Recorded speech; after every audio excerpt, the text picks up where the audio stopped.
It was a normal game day. The players were trying to defend the castle from an invasion of monsters.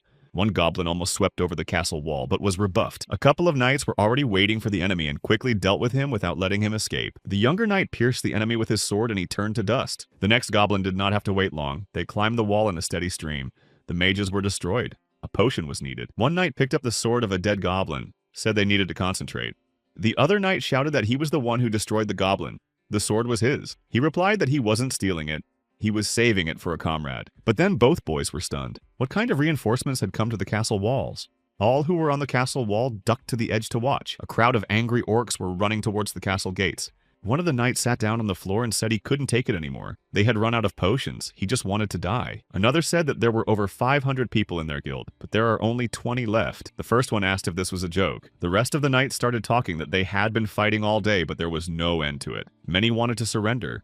The remaining mage used the spell Poison Wall, which released a devastating smoke on the beast. The rage of the monsters intensified. Those not yet affected by the poison tried to hit the mage with spears and arrows.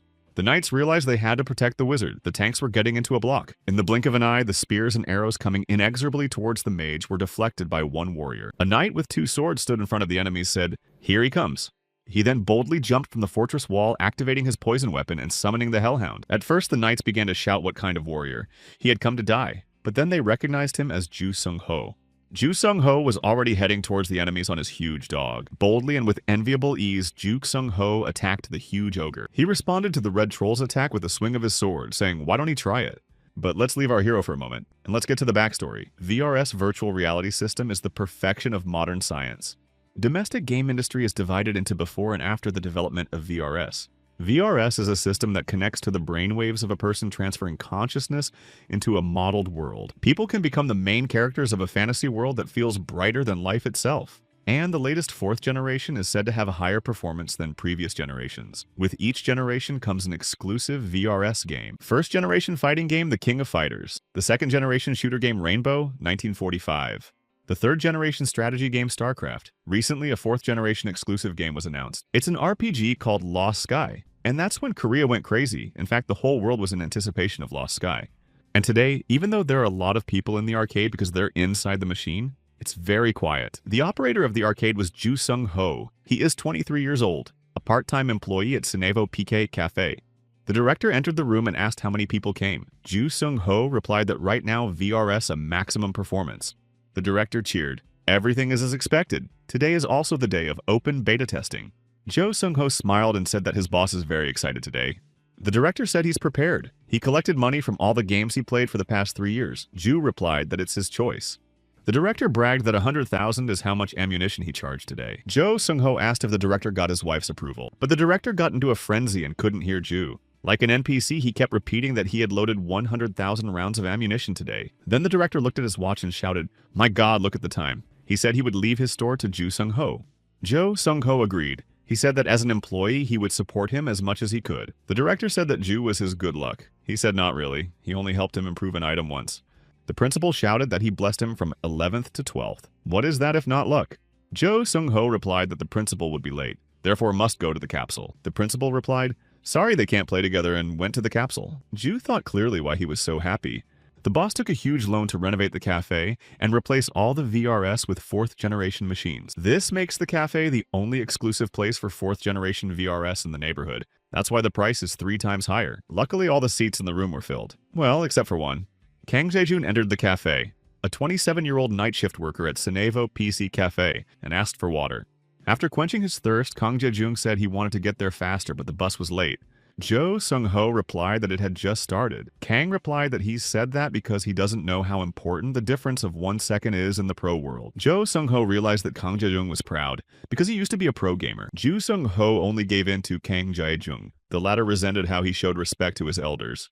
Kang Jae-jung said reaching out since he's in a hurry, they'll discuss it later. Ju Sung-ho replied that he had already finished preparing his seat. It's time to get in already. Kang Jae-jung entering the capsule said that Ju is handsome. He promised to buy him some dumplings later. Ju thought Kang was so careless.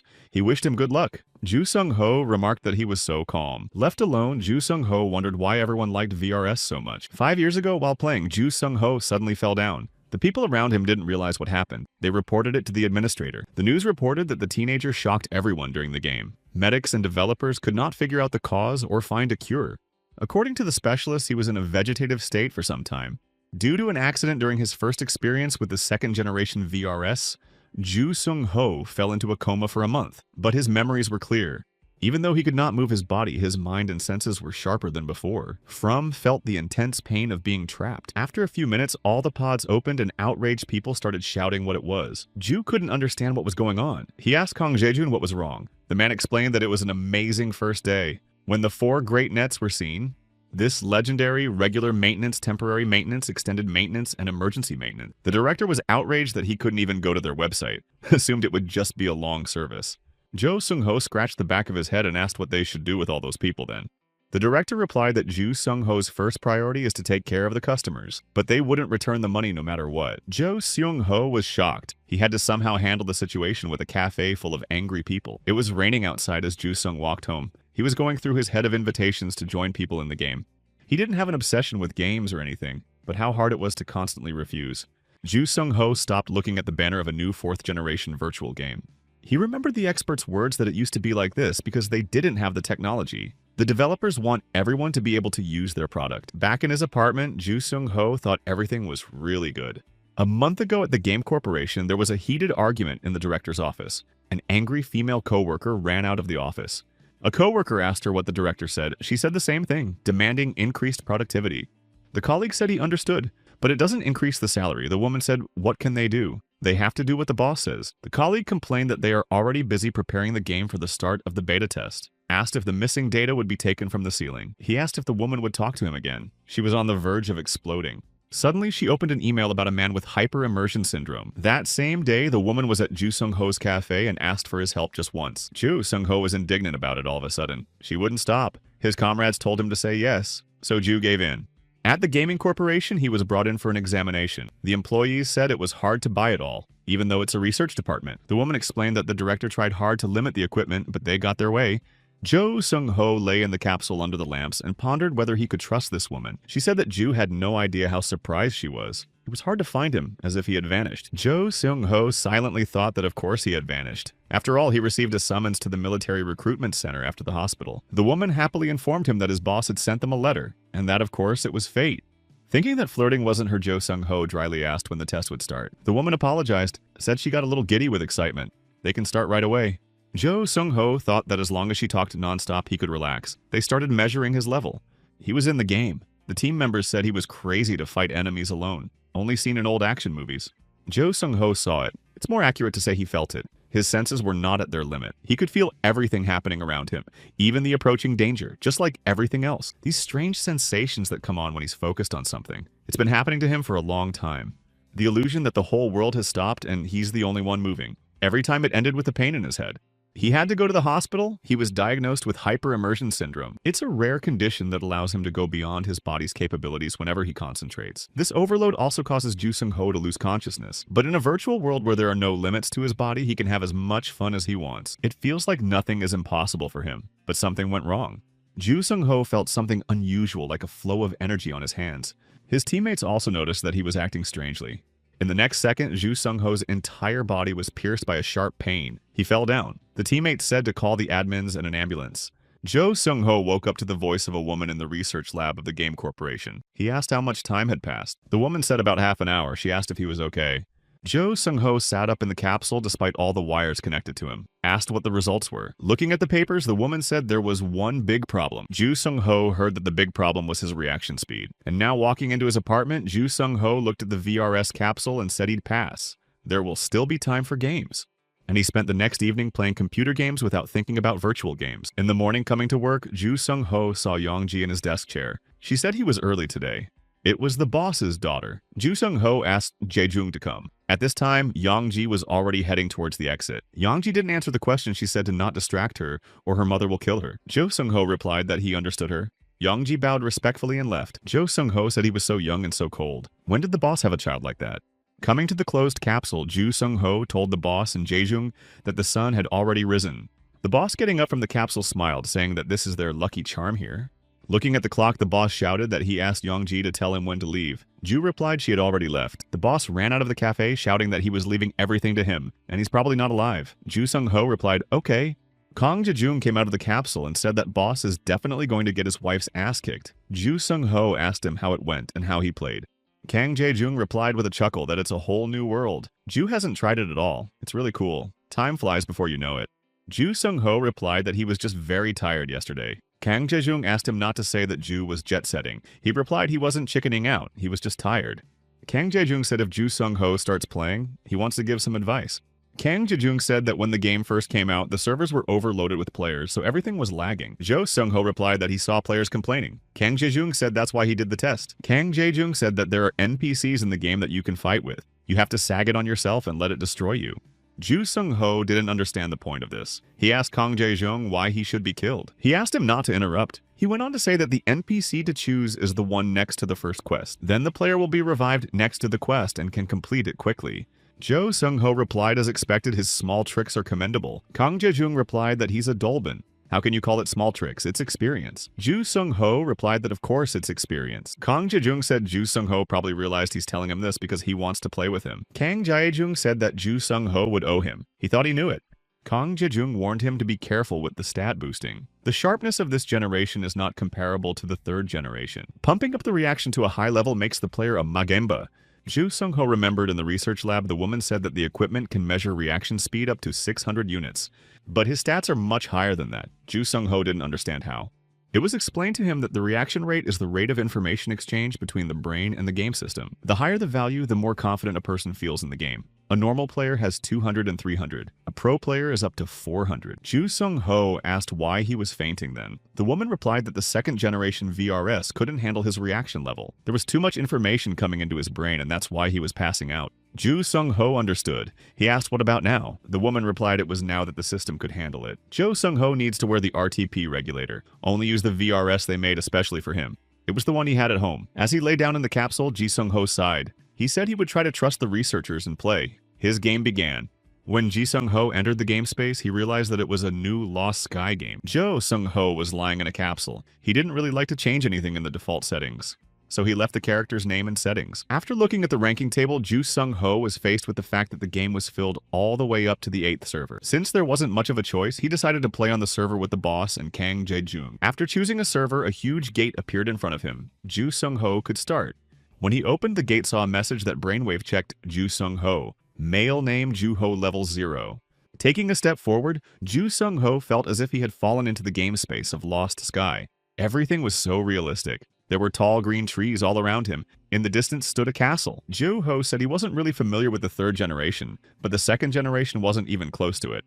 The system reported that there were 10 locations for spawn points. To compensate for the heavy server load, they gave everyone 100 white potions. Ju-ho remembered that Kang Jae-jung had told him that the NPCs were right next to the spawn point. He decided to look at the stat tab. He had the most ordinary skills and ordinary items. Of the weapons, only one ordinary sword was available to him. The feeling seemed quite real.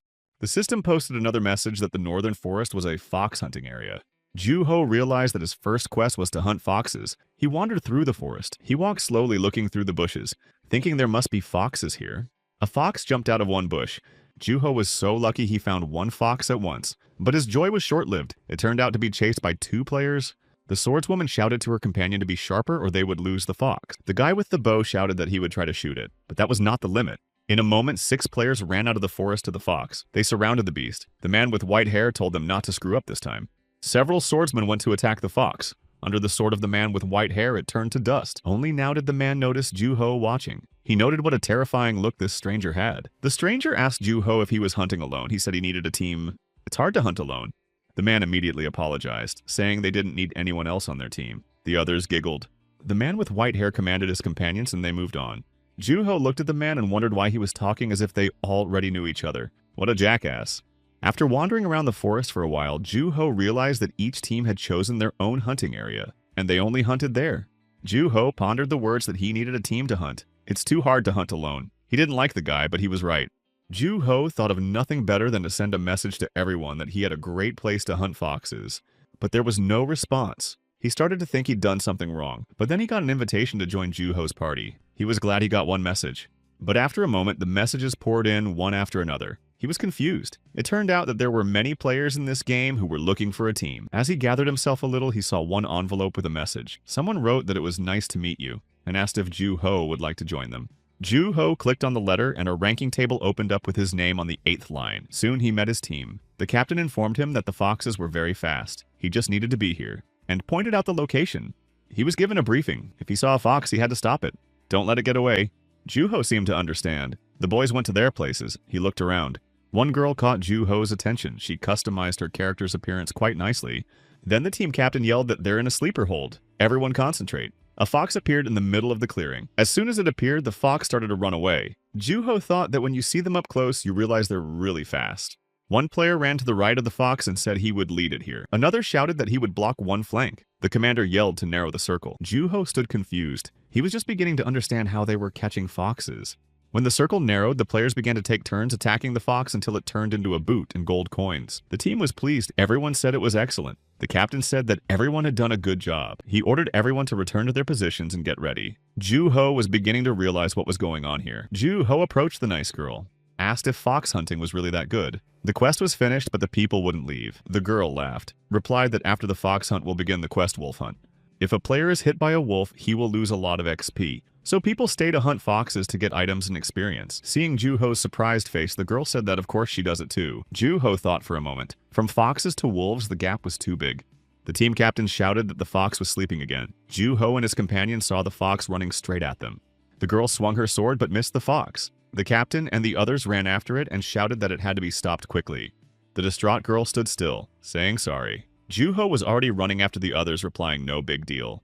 Ju-ho focused on the fox. He ran after her without noticing anything around him. He could feel everything again, the speed of the beast's escape route. All the information in a second. All this told him that in a moment it would be in a certain place. The next instant, he threw his sword. Its trajectory seemed to be much different from the fox's route. The team members excitedly shouted where he was throwing. He couldn't hit it, but Ju-ho's sword hit the target the next second and the fox was killed. How surprised the team members were.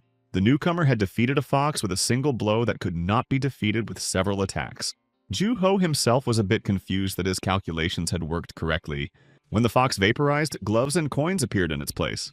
The girl Ju-ho was talking to handed him a sword. He thanked her. He said thank you. She was the one who made the mistake and he corrected it. The girl said that if they had missed, it would have had a big impact on their team. Ju-ho saved them. Ju-ho didn't understand why she took her mistake so seriously. She shouldn't be so thankful. He had thrown the sword simply because he wanted to. Smiling, Ju-ho replied that he was just lucky. The lady he was talking to didn't answer that easily either. In the end, Ju-ho thought that he didn't do too badly. The team captain shouted that the fox would be sleeping again soon, asked them to return to their positions. The girl called out to Ju-ho saying that they should go back too. He replied that he would try again. This time the vixen ran away from the team again. The captain shouted to Ju-ho in a panic. He threw his sword and the weapon hit the target again. The captain even whistled at the good fortune. The team hunted for quite a while. Ju-ho once again raised his sword and noted that he was getting tired. Looking around, Ju-ho noticed that the other teams were now watching them as well. Judging by his senses, it was getting easier and easier for Ju-ho to hunt. This feeling when he concentrated was like the world around him had stopped. He remembered the words of the woman from the research center that the higher the brain's reaction speed, the smoother the game goes. Ju-ho used to think it was his curse. His thoughts were interrupted by another girl from the team. She said that Ju-ho could be called the fox tamer. He replied that it's just hunting. No need to call him that. One of the guys pointed out that Ju-ho's sword hits the neck of a fox like it's a magnet. The team captain laughed and said he thought Ju-ho was a fox-catching machine. Ju-ho himself thought it was because he was too good. Ju-ho asked the boys to stop this conversation. He was embarrassed by their words. Scratching the back of his head, Ju-ho said he'd had enough for today. The captain replied what a pity that the fox tamer was leaving. The others thanked Ju-ho for everything. They said he was great. Then Ju-ho was accosted by the girl he liked at the beginning. He said he had a good game, charming. She said it would be cool to play again. Ju-ho said he had to go. They'll play another time if they can. The girl asked if he could add him as a friend. Seeing Ju-ho's surprise, she apologized, saying it must be awkward for him since they just met. Ju-ho replied that he just didn't know where the function was, so she asked if they could be friends then. Ju-ho replied that of course. The satisfied girl said she would go play some more, asked her not to ignore her messages. Ju-ho waved after her. He said he wasn't going to ignore her. He wished her a good hunt. The next day, Ju-ho went to Lost Sky again. Again, he saw the message that his brainwaves were normal. Ju-ho's character level 1. On the second day, the game system sent him to the Wandering Sky Forest. After looking over his outfit, Ju-ho noticed that the new armor was worth his hard work yesterday. Just then, he received a message that he had a video call. He pressed accept. It was yesterday's acquaintance, Charming. She greeted Ju-ho. He said he didn't know you could use video calls in the game. Charming said she was using it for the first time herself. She asked if she could be seen clearly. Ju-ho could see her clearly, asked if she was hunting. Charming replied that she was resting. Seeing her level, Ju-ho thought she was still playing for a long time yesterday after he left. Charming said that this is the place where she fixes her stuff. She asked where it was. She said she would come there. Ju-ho thought it's really nice to have someone waiting for you to come into the game. But the difference in level. To Charming's surprise, Ju replied that if they want to play together, he should raise the level. She didn't understand why. Ju-ho replied that he's only level 1, while she was already level 3. Charming replied that it doesn't matter. They just need to enjoy the game. She enjoys when she plays together with Ju-ho. He even blushed a little. He replied that he was embarrassed. Today, Ju-ho was in the lands for wolf hunting. He once again checked with Charming to see if she really cared about his low level. Charming replied that she didn't care. The main thing was to have fun. Ju-ho didn't realize it was really normal. Of course he was fine with it, but still. Ju-ho noticed a longbow in the girl's hands. He asked Charming to change her weapon. She said she tried it yesterday after Ju-ho left. It suits her better than a melee weapon. Ju-ho replied that the precise control she needs must be making it harder. He's impressed. Ju-ho said he thinks he will need to do his best to make sure Charming has fun. Charming replied that she's looking forward to it. Already she is starting to get excited. Ju-ho said to start by getting a team together. Charming asked if she thinks they can find a team for both of them. Ju-ho asked to wait a second. With his chest full of air, he shouted like yesterday that the two players are looking for a team to hunt wolves. And he was flooded with messages. He could barely stand on his feet. Asked his friend if that was okay. Charming laughed. Ju-ho said that now they had to make their choice. A warrior with a level 3 shield joined the guys. He said it was nice to meet you. He was followed by 2 others. The shield warrior said there were 5 of them. Suggested we get started. The second guy was a level 2 holy father, also with a shield. He said he was wondering when they'd start. They also got a level 2 sweet girl with a dagger as their main weapon. The shield warrior said they would use standard tactics. First, they should lead the wolf in such a way to block with their shields. He instructed Ju-ho and Nice Girl to prepare to attack from the right. At that time, Charming could move farther away and damage the wolf when it started to attack. She agreed. The shield warrior said then they could start, especially since their team was already being closely followed by the wolf. The guys had just spotted it. Everyone got ready to repel the beast's attack. Ju-ho looked at the cute girl and thought she was so small. I wonder if she can do a lot of damage. The wolf jumped down from the cliff and rushed at the shield warrior first. He repelled the attack with his shield. On the other side, the wolf tried to clamp the Holy Father with his shield. Watching this, Ju-ho thought it was much harder than hunting foxes. But the shields couldn't hold the wolf. He pushed them away from him and jumped aside. The next moment, the wolf was at the shielded warrior again. But the Holy Father helped repel the attack with his shield. The wolf even lost some of its strength. The shield warrior shouted that they would soon direct the wolf towards Ju-ho and Charming, telling them to take their positions. Ju-ho knew that unlike foxes, wolves don't stay in their own territory. The shield warrior asked the boys to make sure the wolf didn't pass through them. Ju-ho realized if they made a mistake, they would have to face several wolves at once. That's why it's important to keep this one at bay. We need to stay focused. In the next instant, the nice girl inflicted a minor wound on the wolf with her blade. This only made the beast angrier. Charming shouted to Ju-ho that this was their chance, and drew the bowstring on her bow. The swordswoman tried to fend off the wolf. It was already aiming at her, but an arrow struck the beast in the neck. Wounded, it lunged at the shielded warrior. The warrior was struggling to hold off the huge beast. The warrior succeeded in hitting the wolf in the side with his blade. Next to attack again was the pretty girl. Her blade reached the target and the wolf was finally killed. Ju-ho watched confusedly and noted to himself that it was impressive. The boys rejoiced at their victory, and Ju-ho analyzed. The warrior drew the mob's attention and hit it with his shield, combining defense with offense. On top of that, he even protects his teammates. Every move is skillful. And then there's that pretty girl. With such a small size, it seems reckless to attack in close combat. But she dealt significant damage to the wolf without any hesitation. She's a berserker, the complete opposite of what she looks like. Looking around, Ju-ho noted that Charming's positioning and timing were excellent. Considering all this, Ju-ho concluded that the team was pretty good. The shield warrior shouted, "Let's all work hard again this time." The wolf was starting to spawn. The shield warrior commanded the guys to get ready. Looking at Honey Girl Ju-ho's attitude, he realized that at this rate, she would slash the wolf alone again. The wolf again went to attack the first warrior with shield standing nearby. But this time, Ju-ho rushed to his comrade's aid. Ju-ho concentrated and landed several precise blows on the beast. The wolf lunged to attack Ju-ho, but the latter, thanks to his lightning-fast reaction, had already set up his sword. That was the final blow. The wolf turned to dust. Ju-ho turned back to his comrades and said that it looked like he was faster this time. Charming clapped her hands. The rest of the guys were shocked. The cute girl shouted, "What?" The team next traveled to the lands to hunt wolves. They were actively destroying one by one. Charming was overjoyed. She told Ju-ho that she had never seen anything like this. Charmin said she didn't know how to describe it. She just witnessed something incredible. She said when they were fox hunting, he demonstrated amazing accuracy by throwing his dagger right at the target. And here he focused on the wolf's weak spot while continuing to strike with precision. Juho said Charming seemed to be having a good time. He's glad. Replied that it was a great decision to drag him around. It's the same situation as yesterday. The only difference is that the fox has turned into a wolf. They hunted and hunted. After a while, Juho sat down by a rock and said he was very tired. He didn't know how much they had gotten. The speed of the wolf's sleep is faster than the fox's. There are many more wolves. No time to even take a breather. Vaughn and Shield said they planned to hunt a couple more, and then move on to the boars. Asked Juho to join him. He said it would be a pleasure to hunt with a team he felt comfortable with. The Shield Warrior asked if he could send a friend request to Juho. Juho was surprised and asked again about the friend request. The Shield Warrior confirmed his request. Juho replied that, of course he could. They shook hands. The Shield Warrior said he was looking forward to their hunt together. Juho replied that he was looking forward to it too. Juho was pleased. It seemed he had a second friend, but then someone tugged on his sleeve. He turned around and saw a cute girl. She asked him if he could have one too. Juho didn't understand. She asked if she could be his friend. He replied that he was looking forward to it. The cute girl shouted thank you and ran away excitedly. Juho thought she was completely different from the hunt. After the hunt, Juho decided to look at the new uniforms. It was a rookie armor, a rookie greaves, and a rookie longsword. After trying out the new skill, Juho decided that it was definitely better than his old dagger. He thought he could handle it since his strength had increased. A warrior with a shield approached Juho, said his level had increased, asked if he wanted to go to the next land to hunt boars. Juho said yes. He asked the shield warrior if when he blocks a blow with his shield, his health does not decrease. The warrior replied yes, it does, because his defense level is not 100%. Juho handed his comrade a bag with the potion he got when he entered the game. The warrior replied that it was fine. Juho replied that thanks to the shield warrior, he didn't have to use the potion in battle. He said that he would leave the shield warrior as a tank. It would be better that way and held out the bag. The shield warrior replied that he would gladly accept the potion then. Truth be told, he could use them. Juho said if anything, the shield warrior should let him know. He was sure it would cost a lot of money to get the potions. Shield warrior was very happy to receive such a gift. He said that Juho was so thoughtful. The rest of the team asked for permission to give shield warrior some potions as well. He was a bit confused. He replied that it's too much. He is grateful, but it won't all fit in his inventory. Juho watched and thought if the stranger saw this, he would mock them for the potions. At the wild boar hunting spot, another team was already tooling around. They were trying to surround the boar from all sides, and when it was trapped, to attack it.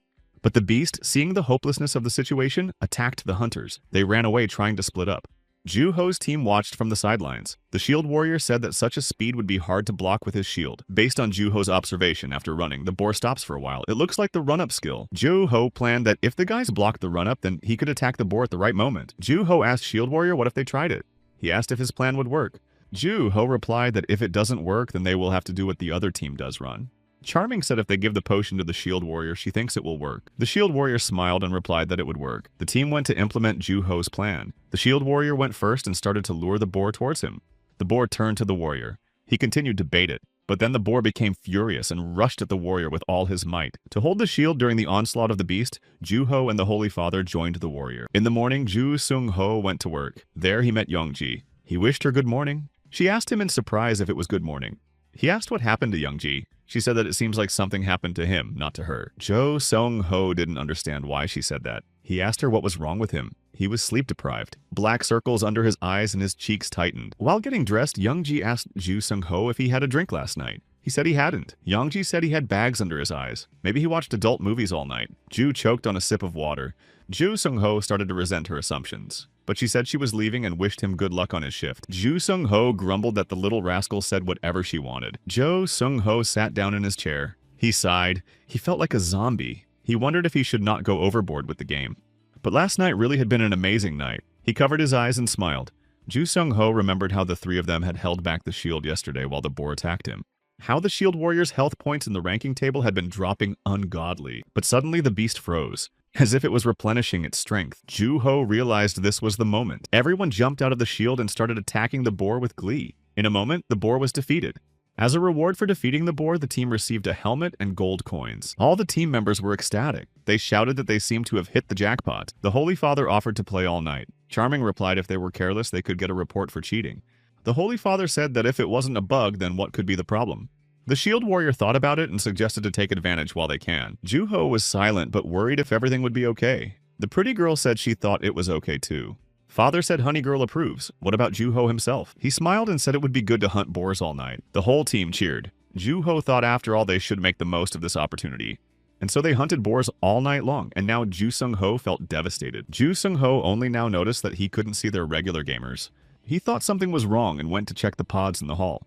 Sounds were heard in the restroom. Ju Sung-ho thought it must be Kang Jae-jung, and the boss wasn't there. I wonder if he had already left, even though he always said that playing all night was a must. Jo Sung-ho thought that them leaving was something impossible, just as if the sun had risen in the south. It was only now that Ju Sung-ho noticed the message on the screen that Lost Sky was having maintenance work done. Of course they are. In that case, they could leave so early.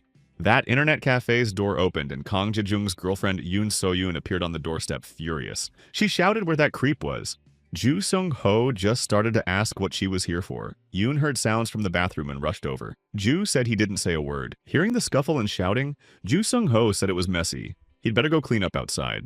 When Ju Sung-ho came back, the guys were already sitting on the chairs. He noticed that Kang Jae-jung had something wrong with his eye. Jo Sung-ho went to Noonim's girlfriend. He said he brought her a non-carbonated orange lemonade. Yoon So-young smiled and said that it would be better if Jun Sung-ho was her boyfriend. Looking at Kang Jae-jung, she said he probably doesn't even know she likes to drink. Yoon So-young noticed that Ju Sung-ho didn't look well today. She asked if he was sick. Without waiting for an answer, Yoon said it's because he's a bachelor and offered to help him find a girl.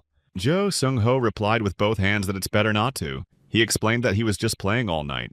Yoon Sung-ho was surprised. She thought Ju Sung-ho didn't play, unlike some people. Kang Jae-jung clarified that it wasn't that Ju Sung-ho didn't play. He couldn't. As the doctor said, it was hyper-immersion syndrome. Kang Jae-jung said since Ju Sung-ho is also playing, he'll tell him why there's maintenance on the server. Jo Sung-ho asked if it's just a regular update. Kang Jae-jung said he didn't know what server it was on. But some dudes found a bug related to boar hunting. The whole server went on a wild boar hunt. Jo Sung-ho knew what it was about. Kang said that the developers announced the bug to the players. They're still fixing the bug. Jo Sung-ho started to worry. It was because of their team's night hunt. After coming home, Ju Sung-ho went to the game's website. There were a lot of messages in the chat room saying that those users should be banned and so on. Jo Sung-ho didn't think it would get this big. He hoped he wouldn't get banned. But back at the cafe, Kang Jae-jung said it would be funny if they got banned. All they were doing was using a game feature. Kang said whoever they were, if they were smart enough to come up with such tricks, he would want those players under his wing. While Ju Sung-ho was thinking about what had happened, the work was over and he could enter the game. Jo Sung-ho lay down in the capsule. A message appeared in front of him saying, "Welcome to the world of Lost Sky." He now had the 3rd level. The game placed him in the Forest of Wandering Sky. All at once, video calls came from 3 directions. It was his friend's charming warrior with shield and sweet girl. They were asking how he was doing. Do-ho said hello to all of them. He was surprised that they were all here. Stylo would finish the maintenance work. The team met at the entrance of the Heartstone Market. The guys were the first to spot Ju-ho and called out to him. Ju-ho said they'd only seen each other yesterday. The guys said they were happy to see him. He also replied. The shield warrior asked if Ju-ho had seen the notice. Apparently it's a reward for the night's farming. Charming said it's a shame they can't farm like that anymore. Do-ho said he wondered if they would get banned. He said he must have given the guys too much trouble yesterday. They didn't understand what Ju-ho meant. Charming was level 7. Shield warrior was level 9. Nice girl was level 7. Ju-ho replied that he was only level 3, and there's no way to play during the day. He will only fall behind. Charming said she already told Ju-ho that she doesn't care about the level. She's just interested in playing with him. The cute girl backed up saying, "Let's just play together." The shield warrior said he doesn't care. With Ju-ho's skills, the level won't make a difference. These words really cheered up Ju-ho. He thought his friends were really cool. Ju-ho said to show his gratitude he would take them on a new quest. The guys were surprised that it would be a special quest. The day before, Kang found out that Ju-ho had reached the area with the orcs and decided to tell him about the hidden quest. He told him that when hunting in the forest, sometimes red shards would fall as a reward. Ju-ho and the shield warrior couldn't figure out what they were. Ju-ho had gotten a lot of them.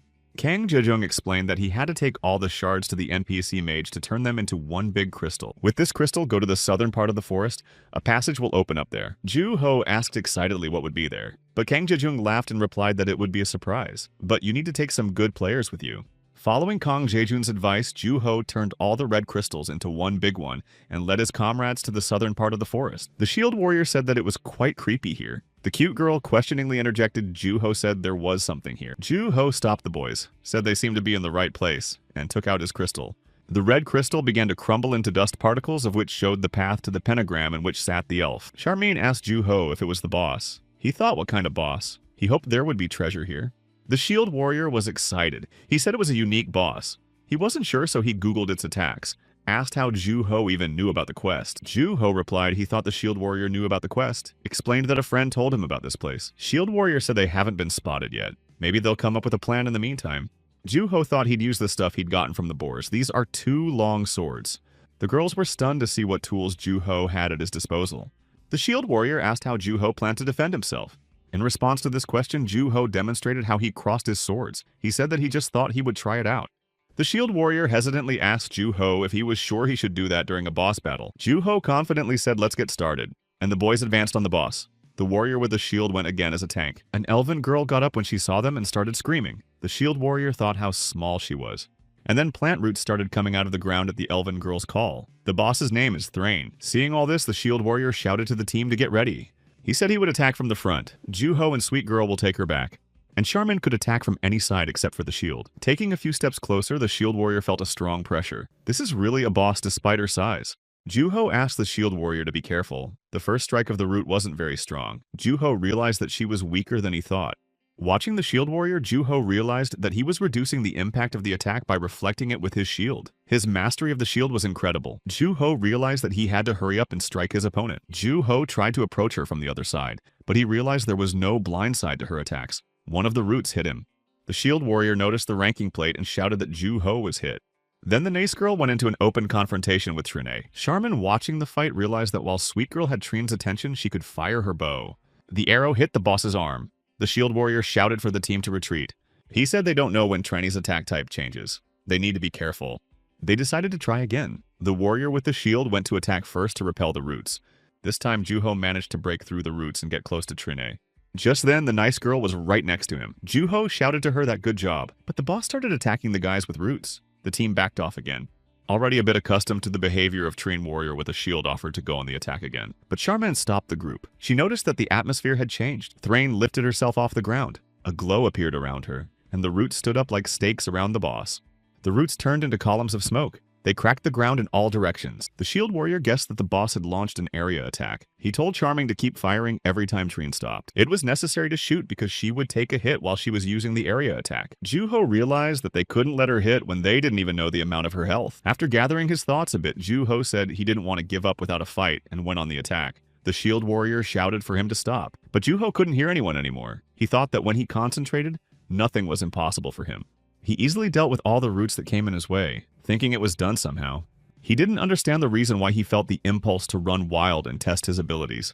But Juho pushed forward relentlessly, cutting through everything in his path, and at one point he disappeared into the dark smoke. The boys couldn't understand what had happened. When there was silence, the cute girl assumed they had just won. Surrounded by dark smoke, Juho saw Trini in the center. It was as if she was in the process of meditation. Juho thought, just look at that. She must have thought that no one could get inside. Roots were rising from the puffs of smoke outside. The team realized they couldn't get in. They'd have to wait for the smoke to settle. Juho looked at the boss and realized that she was defenseless in this state, and she shouldn't be. You couldn't see anything because of the smoke. The guys were worried about Juho. But after a moment, the smoke began to clear and the roots fell to the ground. Everyone saw Juho being pierced by Trine's blades. The shield warrior said that Juho never ceases to amaze. The cute girl giggled. The shield warrior said that he thought the boss was moving to a new stage of attack. We need to do more damage immediately. Just then, an arrow flew at Trine. Charming managed to hit Trine in the shoulder. She shouted to everyone to act quickly. The next moment, Trine was surrounded by roots. The warrior with the shield said somewhat grotesquely. The pretty girl replied, "Went the next phase." Juho watched and couldn't guess what she would do now. A single root burst out of the pile of roots and enveloped Niece Girl's hand with the sword in it. The warrior with the shield shouted for Honey Girl to cut off the root. In the next second, the root tried to pierce through the shield warrior's shield. Charmin fired her bow and cut off the root that had entangled Sweet Girl, shouted for her to move away quickly. Sweet Girl broke free and thanked Charming, looked at the table and was upset. She yelled out why the damage was so bad. It wasn't like this in Phase 1. The shield warrior said we have to help each other. It's impossible to cut the roots on your own. This vine not only causes the boss to become paralyzed, it also heals in the process. Juho pondered as he penetrated the cloud of smoke, and Trine received critical damage. Attacks became much more powerful. Juho told the guys that in his opinion she was in agony and would try to deal critical damage. Then if they don't rush into the fight, she'll bleed to death. Looking at Sweet Girl, Juho thought she was even more formidable than this boss. A whirlwind rose up around Trine. Juho thought if they didn't get through the vortex and do damage now, it would be a long battle of attrition. Juho began to move towards the boss. The shield warrior asked again. Juho stepped closer and jumped into the thickest of the roots. He thought for a moment longer. After chopping as many roots to gain access to the boss, Juho threw his blade at her. With the help of her magical power, Trine managed to hold the blade back. She was pleased. But Trine didn't expect that, and the next moment Ju-ho would throw a second blade at her, and that one hit the target. The guys outside saw something explode inside the smoke and root vortex. When everything went quiet, a golden rose appeared in place of Boss Trine. The guys approached Ju-ho. The shield warrior sternly asked if he was secretly using cheats. But in the next moment, all the team members got a bonus and their levels went up. The cute girl said it was cool. The next day, Ju Sung-ho came to work and saw Kang Jae-jung. He was tired. He complained that he was tired. Kang Jae-jung said he was exhausted from the orc village. Ju Sung-ho asked if he'd gotten there yet. Kang said yes, but he can't break through. Kang Jae-jung said he went after the boss yesterday and he took them all down. The orc village is the most talked about place right now. The only way to overcome the Northern Valley is to break through it. There are already a huge number of players on the outskirts of the village, but as far as we know, not a single player has been able to get through yet. Ju-ho said that it was expected that the #1 server would be the first to reach the orc. Jo Sung-ho asked Kang Jae-jung if he had seen the boss. He replied that he is in the underground altar. You have to break through the warrior mages, archers, and then also the orc chieftain. He's a much higher level than one can imagine. Ju Sung-ho asked he must be strong. Kang Jae-jung replied that they fought with swords, but his HP is huge. Plus, Ho should have seen how big he is. Next to him, he's like a mole in front of an elephant. Plus, he's got AoE attacks. That's why Kang couldn't win. Jo Sung-ho said Kang Jae-jung is trying to explain to him that he's a strong opponent, and that's why he lost to him. Kang got angry. Knocking Ho Kang Jae-jung said if they had a spellbook, everything would go differently. They need to figure out how to counteract the stun. Ju Sung-ho thought about the spellbook. There was an announcement in the morning. Each player was given a magic scroll of redistributing points and characteristics. After that, the players began to frantically search for a spellbook. The prices of the books skyrocketed. It could only be exchanged for a very expensive item. Kang Jae-jung said that he wouldn't advise Ju Sung-ho to hunt orc mages. Ju Sung-ho asked if they were strong. Kang Jae-jung replied that they are strong. But it's not just that. Players are fighting amongst themselves to get the spellbook out of an orc mage. Yum better not try or he'll get his ass kicked. Ju Sung-ho asked if the players were scheming against each other. Kang Jae-jung confirmed it. He said they're jerks. They want to pick fights taking advantage of the fact that the game just came out. They're usually strong, so don't advise Ju-ho. In the evening at home, Ju-ho went to the game chat room and read the recruitment announcement for the raid on the orc village. Candidates of level 12 and above were welcome. After reading all the requirements, Ju realized players above level 12 are ranchers. The full forest gear could be obtained if very lucky or for gold. Jo Sung-ho said that it looked like Kang Jae-jung was going to get his way by any means necessary. Ju Sung-ho went to the capsule again. The game loaded. He was already at the 8th level. A message came in that the number of forest orc mage locations had been raised to 20. The locations are randomized. Changes were made to the probability of getting a spellbook. Ju-ho said quickly they found out about the spellbook problem. And then one by one, messages from friends came flying in. They said hello, wondering where Ju-ho was. Ju-ho was pleased that as soon as he logged into the game, everyone was texting him. Wow. For yesterday's success, he got a new outfit with level 2 defense. The boss they defeated yesterday gave a lot of loot. Since their team is small, everyone got a pretty good share. Today, the team went to the Valley of the Orcs. It was quite a gloomy place. A warrior with a shield offered to look for adventure today. He now has a large forest shield. It would block even more damage with it. Ju-ho smiled and said that the shield warrior could always be relied on. The shield warrior pointed out the place where the smallest group of orcs would sleep. Other places are more difficult because there are more of them. And if a large group of archers comes along, it's better to make a run for it. Ju-ho was surprised that he was aware of everything as always. Everyone thanked the shield warrior for such accurate information. And then the team noticed that at the foot of the cliff where they were, there was a group of orcs among them, a mage with a book of spells. Ju-ho said that he had read that the spawn points were changing, so we should expect surprises. The warrior with the shield noticed that there were no other players and suggested to run away. Ju-ho ran and thought that the spellbook would go to the first one to get it. The shield warrior rushed at a group of orcs, killing one immediately with a forest shield strike. The second orc was attacked by the pretty girl and started a sword fight. Charming helped her by sending a few arrows. The mage himself was attacked by Ju-ho with the words, "Now suck it." The blade hit the orc mage's eye. With his second sword, Ju-ho defeated his opponent. But there was no time to rejoice in victory. He had to help his friends. Next was the orc the shield warrior was trying to defeat. A few swings of Ju-ho's sword and the huge orc was already lying on the ground. Looking around, Ju-ho saw happy girls who had also defeated the orc. Everyone was happy about the victory. The warrior with the shield called out to divide the loot. He found a spell book on the ground. Everyone stood around not knowing what to do. Ju-ho thought they were lucky. The spellbook's probability of falling out has been lowered. Ju-ho asked who needed it. A warrior with a shield is being dropped by shields. The cute girl fencing fanatic. But here's Charming. After a little thought, she asked if she could borrow the book. She said she'd pay. Charming knew that spellbooks cost a lot these days. The guys looked at each other. Ju-ho asked if she wanted to pay. She offered to take it for nothing. To be fair, they would just be splitting the loot differently in today's ranks.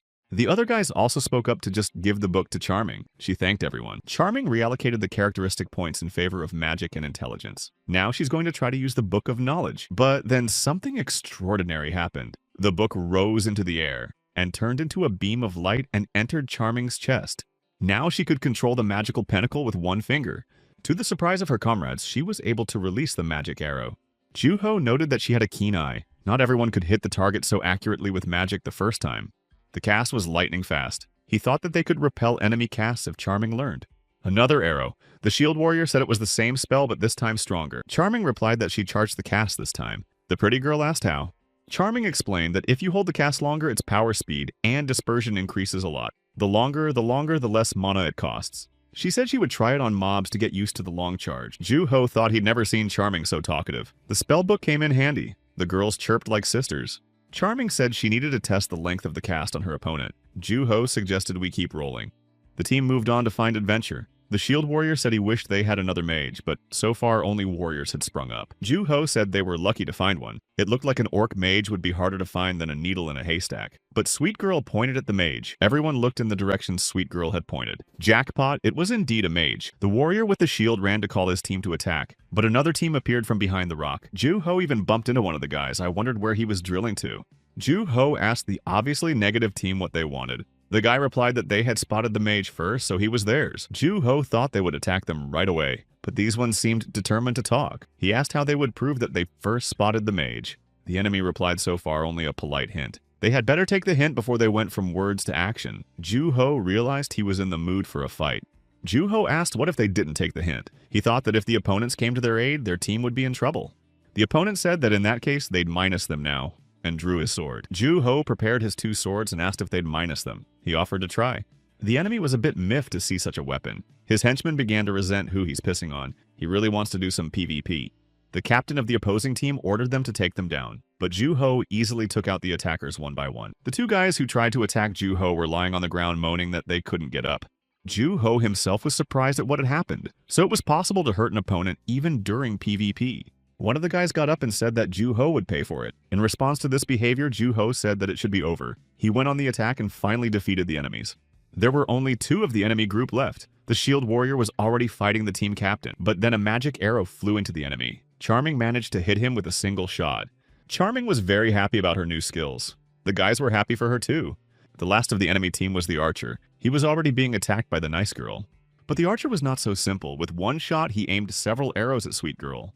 But she was able to overcome all the arrows and approach the archer. He took out a magic crystal and used the return spell. This state of affairs really annoyed Nice Girl on literally boiled over. After defeating the opponents, the team sat down to rest. Juho asked Charming if it was her first time playing against players. Charming agreed. She said that it was a completely different experience than playing against monsters. Looking at the shield warrior, Juho said he wasn't surprised. He replied that he was new here, but at the 3rd generation VRS, he was a very experienced player. Shield Warrior said they were lucky that this fight was taken by the system as self-defense. Otherwise, their nicknames would be glowing red. Looking at the loot, the Shield Warrior said that there was even loot from these gentlemen of fortune. Charming smiled, saying how nice of them. The Shield Warrior noticed the Orc Mage again. The whole team jumped up lightning fast and went in pursuit of the coveted mage. On his way to work, Ju Sung-ho read the game chat. A notification that Server Filion had defeated the orcs from the village. Said he had gotten his way. Going into the internet cafe, Ju Sung-ho saw Kang Jae-jung sleeping on the chair. He thought he had a home. He's been here 24 hours a day. No wonder Yoon So-young's girlfriend keeps saying she's going to destroy him. One of the customers asked for help. Ju Sung-ho said he'll be right over. After doing his business, Ju Sung-ho decided to read the game chat. There was a discussion that the orc village had been cleared. Jo Sung-ho was surprised that the orc village now belonged to the players. He moved on to a discussion about selling spell books. At that moment, Kang Jae-jung woke up. He lamented that he had a headache. Ju Sung-ho said it's already noon. It's time for him to wake up. Kang Jae-jung drank the soda Ju Sung-ho made for him. He thanked him. Asked if Ju Sung-ho had heard about his triumphant capture of the orc village. Ju Sung-ho was also interested in what loot he had gotten. Kang Jae-jung replied that he couldn't talk because he was very hungry. Ju said that he was a cadre. The next time Ju-ho logged into the game, the first thing Shield Warrior asked him was if he had seen the news that Server 1 had destroyed the Orc Chieftain. Ju-ho replied that he had. Shield Warrior said they are definitely a nation of gamers, the first in the world to take down an Orc Chieftain. He said I would like to know who this hero is and what he does in life. Ju-ho thought he would be surprised, but It's some homeless lunatic who sits in Sinar's internet cafe day and night. Charming asked what about their server. They will be going after the orc village. The shield warrior said that their server already has a raid team assembled, but they are still stuck in the prey sharing negotiation phase, so they haven't moved on it. Juho said he had heard about the loot that server 1 had gotten. The shield warrior was surprised that he knew it too. Juho replied that he heard it from a nerd he knew, the chief's glaive and 100 improvement stones. Juho remembered Kang Jaejung bragging that these were the first enhancement stones in the history of the game, so they were worth their weight in gold. Jo Sung-ho then said that it was cool. Kang Jaejung said he didn't see anything cool, because out of the 40 players who went on the raid, only 3 survived. That information shocked Juho. He asked if that was too many. The team went to a local tavern. Charming tasted the food and said she could taste it. Juho said it was incredible. The shield warrior said, "I wonder if Sadity will be real when he gets out of the game. If that was possible, he wouldn't be out of the game at all." The shield warrior suddenly listened to something. He apologized to the guys saying that they had written to him in private. He asked his comrades if they wanted to raid the orc chieftain. Charming asked if they would be accepted. Juho added that as far as he knew, only the strongest teams on the server would go on such a raid. The shield warrior said that his friend told him that several of the top teams had fallen apart because they couldn't agree on loot sharing, and it is necessary to fill the missing places in the teams now. Everyone thought for a moment. Juho pondered from what he had learned from Kang Jaejung. The raid was extremely difficult even for the elite teams. After a short pause, Juho suggested that the comrades start by talking things over. There was confusion going on during the raid. Some were going on the attack. Some were shouting to go left. The orc chieftain was so powerful that it was very difficult to hold the defenses. The mages had to be protected because there were almost none left. The orc chieftain went on the attack so that many tanks were blown away by his blows. One of the commanders asked what the losses were. He was told that they had almost no mages left. It was just the beginning of the raid and the players were already defeated. The shield bearers and swordsmen were working well together. But for some reason, this pig-faced Ambo was so agile that he could easily handle the attacks. One of the warriors said that they should wait for the next phase of the orc's attack. The commander said he knows, but if the warriors are all panicking, the orc went on the attack again. The knights scattered and shouted to stop him, asking what the shield bearers were doing. The shield bearers shouted that he was too fast, and they couldn't stop him. Someone asked how many agility points he had in general. The commander, who until a minute ago was planning something, realized that his team was done. The other yelled for all team leaders to send half of their sword team into battle. Our team was number 5. The shield warrior got the message to close the gaps in the defense so the leader couldn't make any more rush attacks. The commanders didn't know how much dexterity the boss has, but they say they can't hold back his rush attack. The shield warrior said he had an idea. It seems the chieftain has it scripted to prioritize long-range enemies. That's why he ignores melee opponents. Juho thought for sure. Right under his nose are shield bearers and swordsmen who should be aggroing themselves, but he jumps over them to get to the archers and mages. The pretty girl screamed and pointed up. In one leap, the orc chieftain was already over their heads. In the next instant, the warrior with his shield was already flying, bouncing off the monster's attack. Juho and a spearman from the other team ran up to the leader. The orc struck the spearman first. Noticing Charming's archer, he followed up on her, but Juho couldn't let that happen. He could think of nothing but to grab the orc leader by the leg and yell that you can't get past him. As the monster turned toward Juho, he managed to stab the orc with his dagger. But the chief got to his feet and Juho couldn't understand what was happening. He had definitely hit him. The raid commander shouted for the men to check their health and regain formation. It took a few seconds for the orc chieftain to move on to the next phase and for the players to reorient themselves. The second commander shouted for everyone to pay attention as the orc chieftain changed his attack. Juho felt that among all the players, the leader was looking at him intently. The next moment, the orc chieftain howled so loudly that the players fell into a daze. Their bodies wouldn't listen. Juho had lost his guard, even though Kang Jaejung had warned about the howl. The orc chieftain went to attack the players who were dazed from the howling. The commander shouted for the reserve squad to go forward. Sweet Girl stepped into the fray with the monster. From their fight, shards of rocks were flying everywhere. One such shard hit Juho's face. He came out of his daze. He didn't understand why at first. The others were standing like stumbling blocks. He realized it was from the pain. The monster howled a second time. Juho thought it was worth a try. When the howling started, Juho deliberately stabbed his hand with his sword. His assumption worked. He could move. Now he knew he could awaken his muscles through pain before he became numb. Juho realized that howling wasn't the only problem. They had to overpower the chief somehow. A warrior with a shield approached him. He told Juho that he thought this round was a loser. He said it looked like it. The shield warrior started apologizing for getting the group into this. Juho replied that it was fine. It was not a bad opportunity to train. Juho realized that hearing about something and feeling it were two different things. The next round would be different. The next morning when Juho arrived at work, he was greeted by a cheerful Kang Jaejung. He asked Juho to show off his raid. The cheerful expression on Ju Sung-ho's face was replaced by a complete decline. Kang Jaejung laughed. During snack time, Kang Jaejung explained that Ju Sung-ho had no chance of defeating a monster with such a motley group. If he really wants to play properly, he can go to Kang Jejung's server when they expand it. We'll let bro raise it. Jo Sung-ho said he'd think about it. That pissed Kang Jejung off. He yelled that he doesn't understand his team doesn't accept anyone, even if they beg. Jo Sung-ho said that it's not what Kang Jejung thought. It's just that he has progressed quite well with his current team. Kang Jejung calmed down and said he'll come back to this conversation when they expand the server. He asked Jo Sung-ho wants to challenge the Orc Chieftain again. With such a bad team, it won't be easy. Jo Sung-ho replied that he didn't think they would succeed. They don't harmonize well at all. Kang Jejung replied that then he'd better join another team, even though it will take time. Jo Sung-ho replied that he's already thinking about it. During the next login, Joo-ho suggested that his comrades go on a raid with just the 4 of them. They wondered, what could they do if 40 couldn't? Joo-ho said that yesterday he was the last one to die in the raid. Charming noticed that it was 10 minutes after them. Joo-ho told his comrades that in that time he had managed to run a couple of tests, and came to a conclusion. The shield warrior interrupted, suggesting that he had come to the conclusion that he could take down the chief with such a small unit. Joo-ho replied that he was not 100% sure, but that he had found out that it was possible. The shield warrior replied that it sounded complicated even for him. Joo-ho asked them to think of it as a hardcore challenge and go with him once. The team gave in to the entreaties. They found themselves in the Valley of the Orcs. It was strange to go with just the 4 of them when there were 40 players here just yesterday. The shield warrior said it would be epic if they could make it. Joo-ho suggested that they prioritize first. The team entered the dungeon where the Orc Chieftain lived. The shield warrior started to say that it was good to see the leader again. They went back. The door behind the boys slammed shut. Charming and the shield warrior jumped with fear. Before that, Joo-ho had instructed that the shield warrior would lay out at the beginning. He confidently said to leave it to him. Sweet Girl and Charming were to move out right away. Joo-ho asked if they were ready. The girls answered positively. Joo-ho said then they would proceed.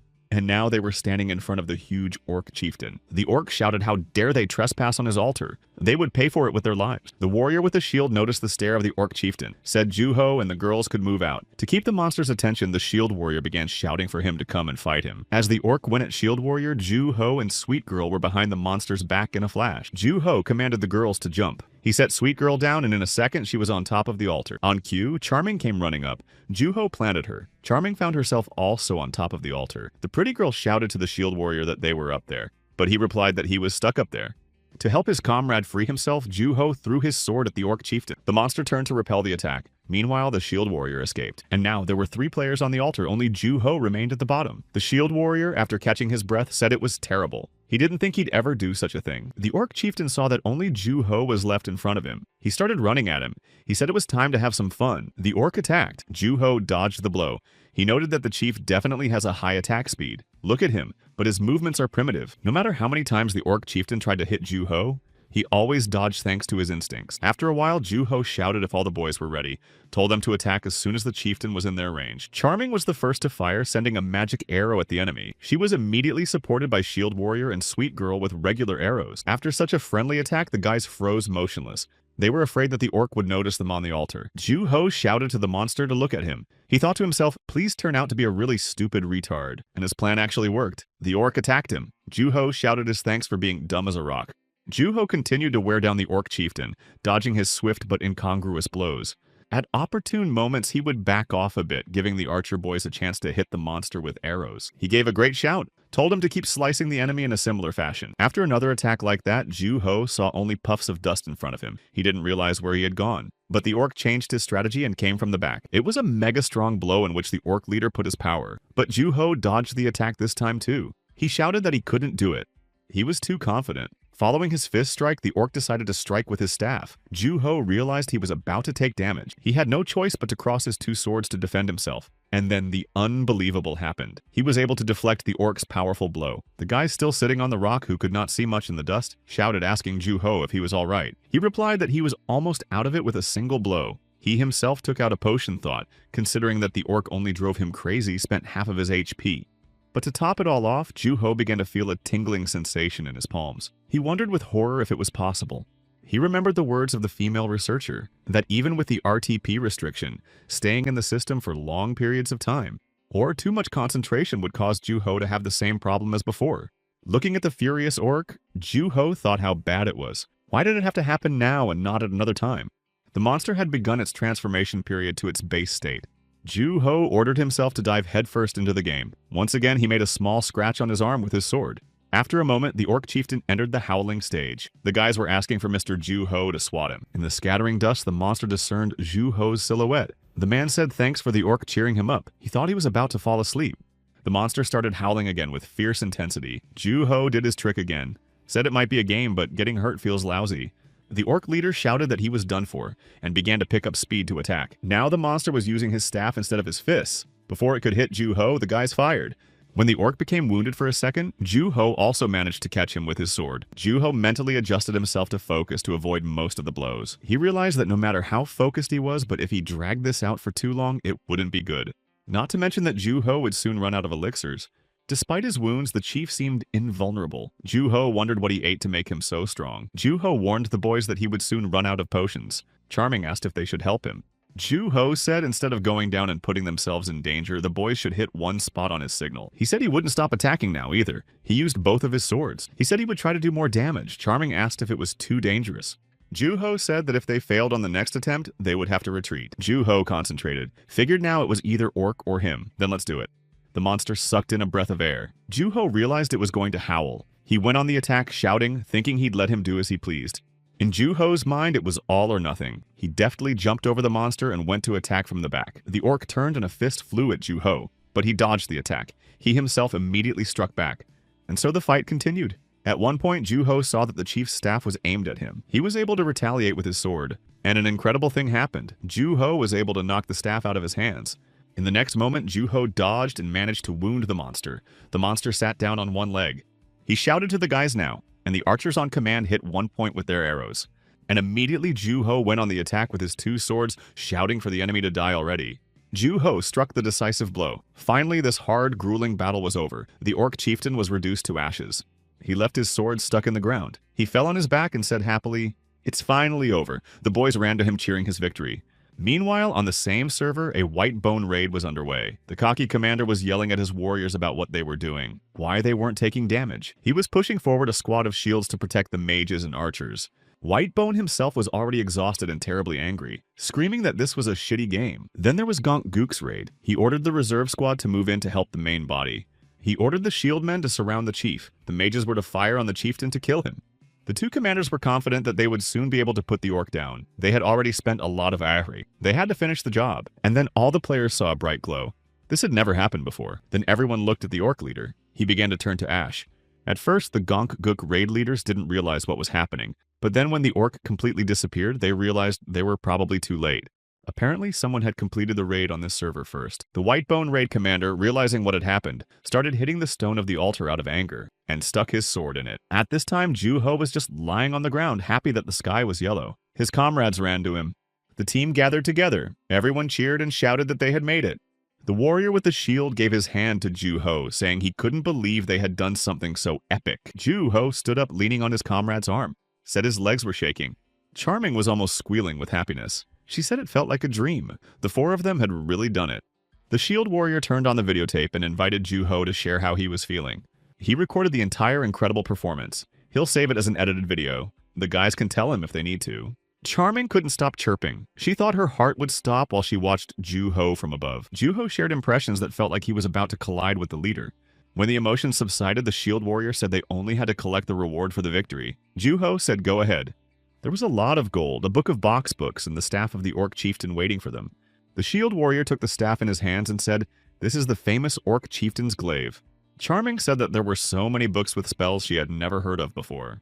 The pretty girl looked at the boxes, her eyes lit up. There were enhancement stones in there.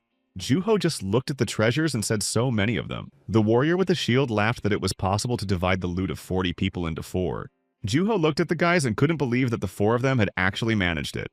He asked the boys if they knew that the real reward for a chieftain raid was something else entirely. The team was in a bit of a stupor from what they heard. The shield warrior was very surprised to hear about the real prize. 3 days ago, Kong Jae-jung had told Ju-Ho about the fee for a paid pass. It was a special privilege available to those who cleared the raid first. Since the orc village was rebuilt for humans, all players who passed through the castle gate must buy a toll pass.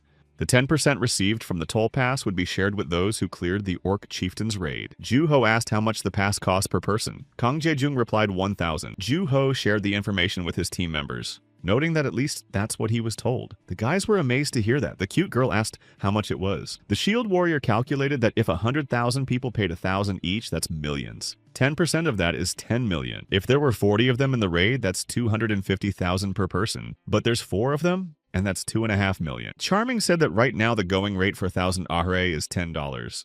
Juho said that makes $25,000 each. Everyone was shocked at what they heard. The warrior with the shield fell on the floor and dreamed about the money. Charming worriedly asked if everything would be all right the next morning. The next morning, Juho woke up to the alarm clock ringing. There were no messages. He was worried. Because of the excitement, he couldn't sleep a wink at night at all. And now, sitting at work, felt like his head was about to explode. Finally, the message came. Juho realized this was it, so he went to the game's chat room to read the news. There was a heated discussion about maintenance, the changes made to the terrain, and the chieftain's skills. Juho sighed that they had gotten off easy. He skimmed through all the reports, but he didn't notice any mention of restrictions on any specific players. Probably because they had changed Atlan's terrain, people hadn't paid attention. This state of affairs made Ju Sung-ho feel slightly relieved. Now he felt sleepy.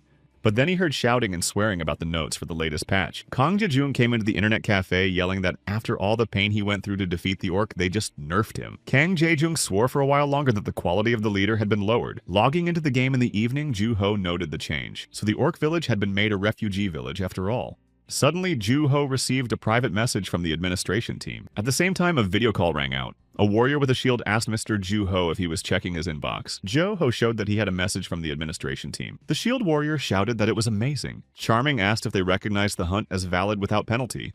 Juho replied that that's what it said. The shield warrior commented that they let it slide with the patch. Smart of them. Charming said she was really worried about how big the commission was. Juho replied that he too had been on edge all day.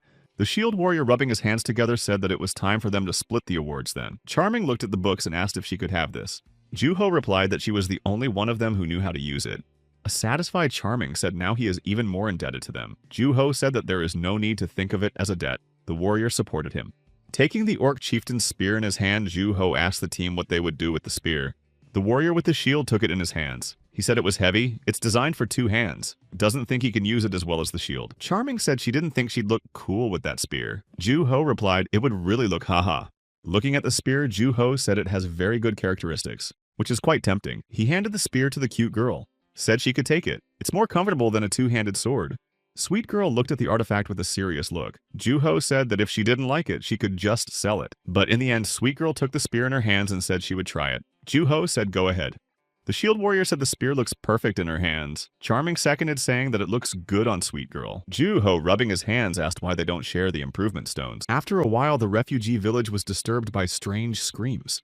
It was the guys trying to use the enhancement stones. Juho said he was just watching and was already sweating. The shield warrior said how dare she use enhancement stones on such a super rare item. But Sweet girl replied she wants to try it. A message came back saying that the 4th orc chieftain's 4th glaive had successfully improved attack 5-9. The stats had increased by 4 positions. Juho exhaled that she had luckily succeeded. The shield warrior said she managed to bring her attack to +4 at a time. She is very brave. The cute girl's eyes lit up. She said she wanted to try again. Charming yelled for her to stop. Charming shouted for her to stop. The people of the village began to slowly gather at the alley where the transformation was taking place. After finishing the loot sharing, the team went to the werewolf territory. Juho said a big thank you to Mr. Shield Warrior. The timely preparation of the materials was very helpful. Shield Warrior replied that he was early in the game and it wasn't difficult for him. Charming walked on and said it was so desolate. Although she really likes the silence of this forest, Juho said all you can see around here are rocks. This is one of the forgotten fortresses. This is the area where they will find the so-called final boss. The Shield Warrior said none of the users have found the castle yet. If someone finds it one day, it will become a hot topic. Juho replied that he hoped they would have that opportunity this time. Looking at cute girl, the Shield Warrior said that she scares him. She was fall crazy yesterday. Juho said it was because she improved such a rare item to level 5 at a time. The Shield Warrior said if Mrs. Charming hadn't taken away the improvement stones, Sweet Girl would have continued to improve the spear until it exploded. While talking, the boys approached the Western Wolf Cave. Charming, with the help of her magic books, conjured a light. It was the spirit of a phoenix. The bird illuminated the team's path in the cave. Charming asked didn't they go straight into the dungeon instead of walking through the field first. Juho also wondered how it was that they missed the field. The Shield Warrior replied that the field was overloaded right now, so it would be hard to find a free space there. Considering that their team earns income from selling items and the pass percentage, it would be fine even if they went straight into the center of the dungeon. Juho said as if they could advance just because of their equipment. The Shield Warrior asked just for the sake of it, He said he still had faith in their skills. Charming said, well, she learned to cast light in time. Juho replied, it's really useful in dungeons. No need to worry about torches. After looking at the map, Warrior with Shield said he can't understand why there are no people at all in this dungeon. Where are all the mobs? Charming said to be careful. It's a labyrinth, so they can't know if any mobs will suddenly jump out. A cute girl was walking along and looking around, said Cute. Suddenly in the darkness of the cave, she saw the outline of someone. She shouted that there was someone here. And out of the darkness of the cave, a werewolf jumped out at the team. The warrior with the shield shouted that its bites would be quite serious. Charming said it was strikingly different from the wolves they had hunted before. The cute girl said those wolves were more like puppies. The guys called her a weirdo. The warrior with the shield said he was definitely very strong. Asked the boys to be careful. The werewolf howled. The shield warrior warned that it was coming. We have to be careful. And the next second, the werewolf was already hitting his shield. The shield warrior was amazed at the werewolf's strength. Duho said he would help and ran towards him. As he approached, Duho thought and really thought. He had definitely hit the werewolf, but it was still able to repel the blow. Its reaction algorithm was very different from the normal mobs they had encountered before. He has advantages in terms of strength, and he's also incredibly agile. It's not so bad that Juho can't fight, but he will definitely take a lot of damage. Charming came to Juho's rescue with his magic arrow. He asked if he thought Charming's magic was getting weaker. Charming said if she lets out a full charge, it's like he senses her energy and follows her. This makes the damage of her hits lower. The shield warrior said that the mobs get stronger once the players evolve a bit. Charming asked the nice girl if she wanted to try what they had practiced earlier. She replied that she was willing. Charming activated the binding spell with the help of magic charms. Roots emerged from the ground and firmly twisted the werewolf. It howled. Now it was Cute Girl's turn. She attacked with the spear of the orc chieftain. Watching her attack the shield warrior said this item is really incredible. Jo-Ho replied that it's not just an item. It's a personalized item that has been improved 5 times. After defeating the werewolf Mila, the girl ran up to Charming and shouted Ani, respectful address. She did it. Juho thought since when they were so close. Juho said that Charming's binding technique is extremely useful. The shield warrior said it was obvious that their team had worked well together during this time. Juho supported him by saying right. Also, everyone is getting stronger. Juho started to fight the next werewolf again, but it wouldn't yield to his sword. That's when Sweet Girl came to his rescue. She called the werewolf small and used her spear. The team had another victory thanks to Sweet Girl's magic spear. Juho said that once they got out of the dungeon, he would need another wolf sword. The shield warrior replied that he thought it was a forest sword, and an entry-level item more suited to the previous stage. Juho thought about it and said he would just take the wolf sword. The shield warrior replied a good idea. The girls found some crystal in the cave. They called the guys and asked if they knew what it was. Juho asked if it was a wolf stone. He asked if the shield warrior knew how to use it. He replied, everyone has seen the forge in the refugee village. This stone is one of the resources for the blacksmith. If you give the blacksmith enough stones, he will forge weapons. When asked what type of implements, the warrior replied it can be swords, shields, necklaces, rings. He can create all sorts of items. The team decided that in such a case, the crystal is a necessary thing. The next day, it became known that the official release of the game Lost Sky will begin on October 12th. The game Lost Sky, selected as the official game partner for the 4th generation VRS, has fully completed the beta test. However, the game will be available as paid content. As a result, it was expected that many users would leave, but it seems the game's popularity hasn't waned. The news said since the game officially launched overseas, the user base is still growing. While having breakfast, the boss said that today is the official release day. Kang Jaejin was told to work hard. He said yes. Juho thought that to describe their relationship, it could be something like crocodile and crocodile keeper. Kang Jaejung is a former pro gamer and Juho's colleague who plays more than runs an internet cafe. Boss is a manager who is terrible at video games, but treats Kang Jaejung well and helps him out. These two have created the perfect relationship for themselves. Ju Sung-ho thought it would be fun if he joined them. Ju Sung-ho was jealous of them. He snatched the last dumpling from Kang Jaejung. He got angry. Ju felt better. The official launch didn't bring any significant changes. The most notable was the launch of a large server allowing world users to participate. Kang Jaejung asked why doesn't Ju Sung-ho join their server? The admins said that they have significantly increased the server. However, it's only a matter of time before it gets crowded due to popularity. Thinking about his team, Ju Sung-ho replied that he still has things to do on his server. If he switches, they will have to play at the same time. Who would then keep an eye on the cafe?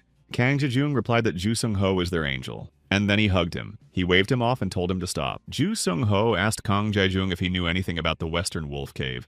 He replied that of course he did. The mobs there are frantic. It would be hard for Ju Sung-ho to get through. He asked why. Kang Jaejung replied that he would need a full wolf set. Raise the level of the weapon 4 times to withstand it, otherwise it's a bit hard.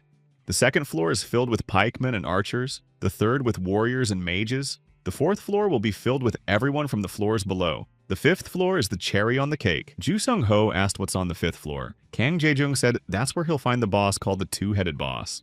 In the evening when Ju-ho logged in, his team was already fighting the werewolf in the cave. He said it looked like the guys never stopped playing. The cute girl said hello to him. The shield warrior said realizes that Ju-ho just logged into the game, but can they visit the town first? His inventory is full and too heavy. Charming replied she probably has a full one too, it's hard to move around. Ju-ho replied that they have been here for a while. Then we should move out.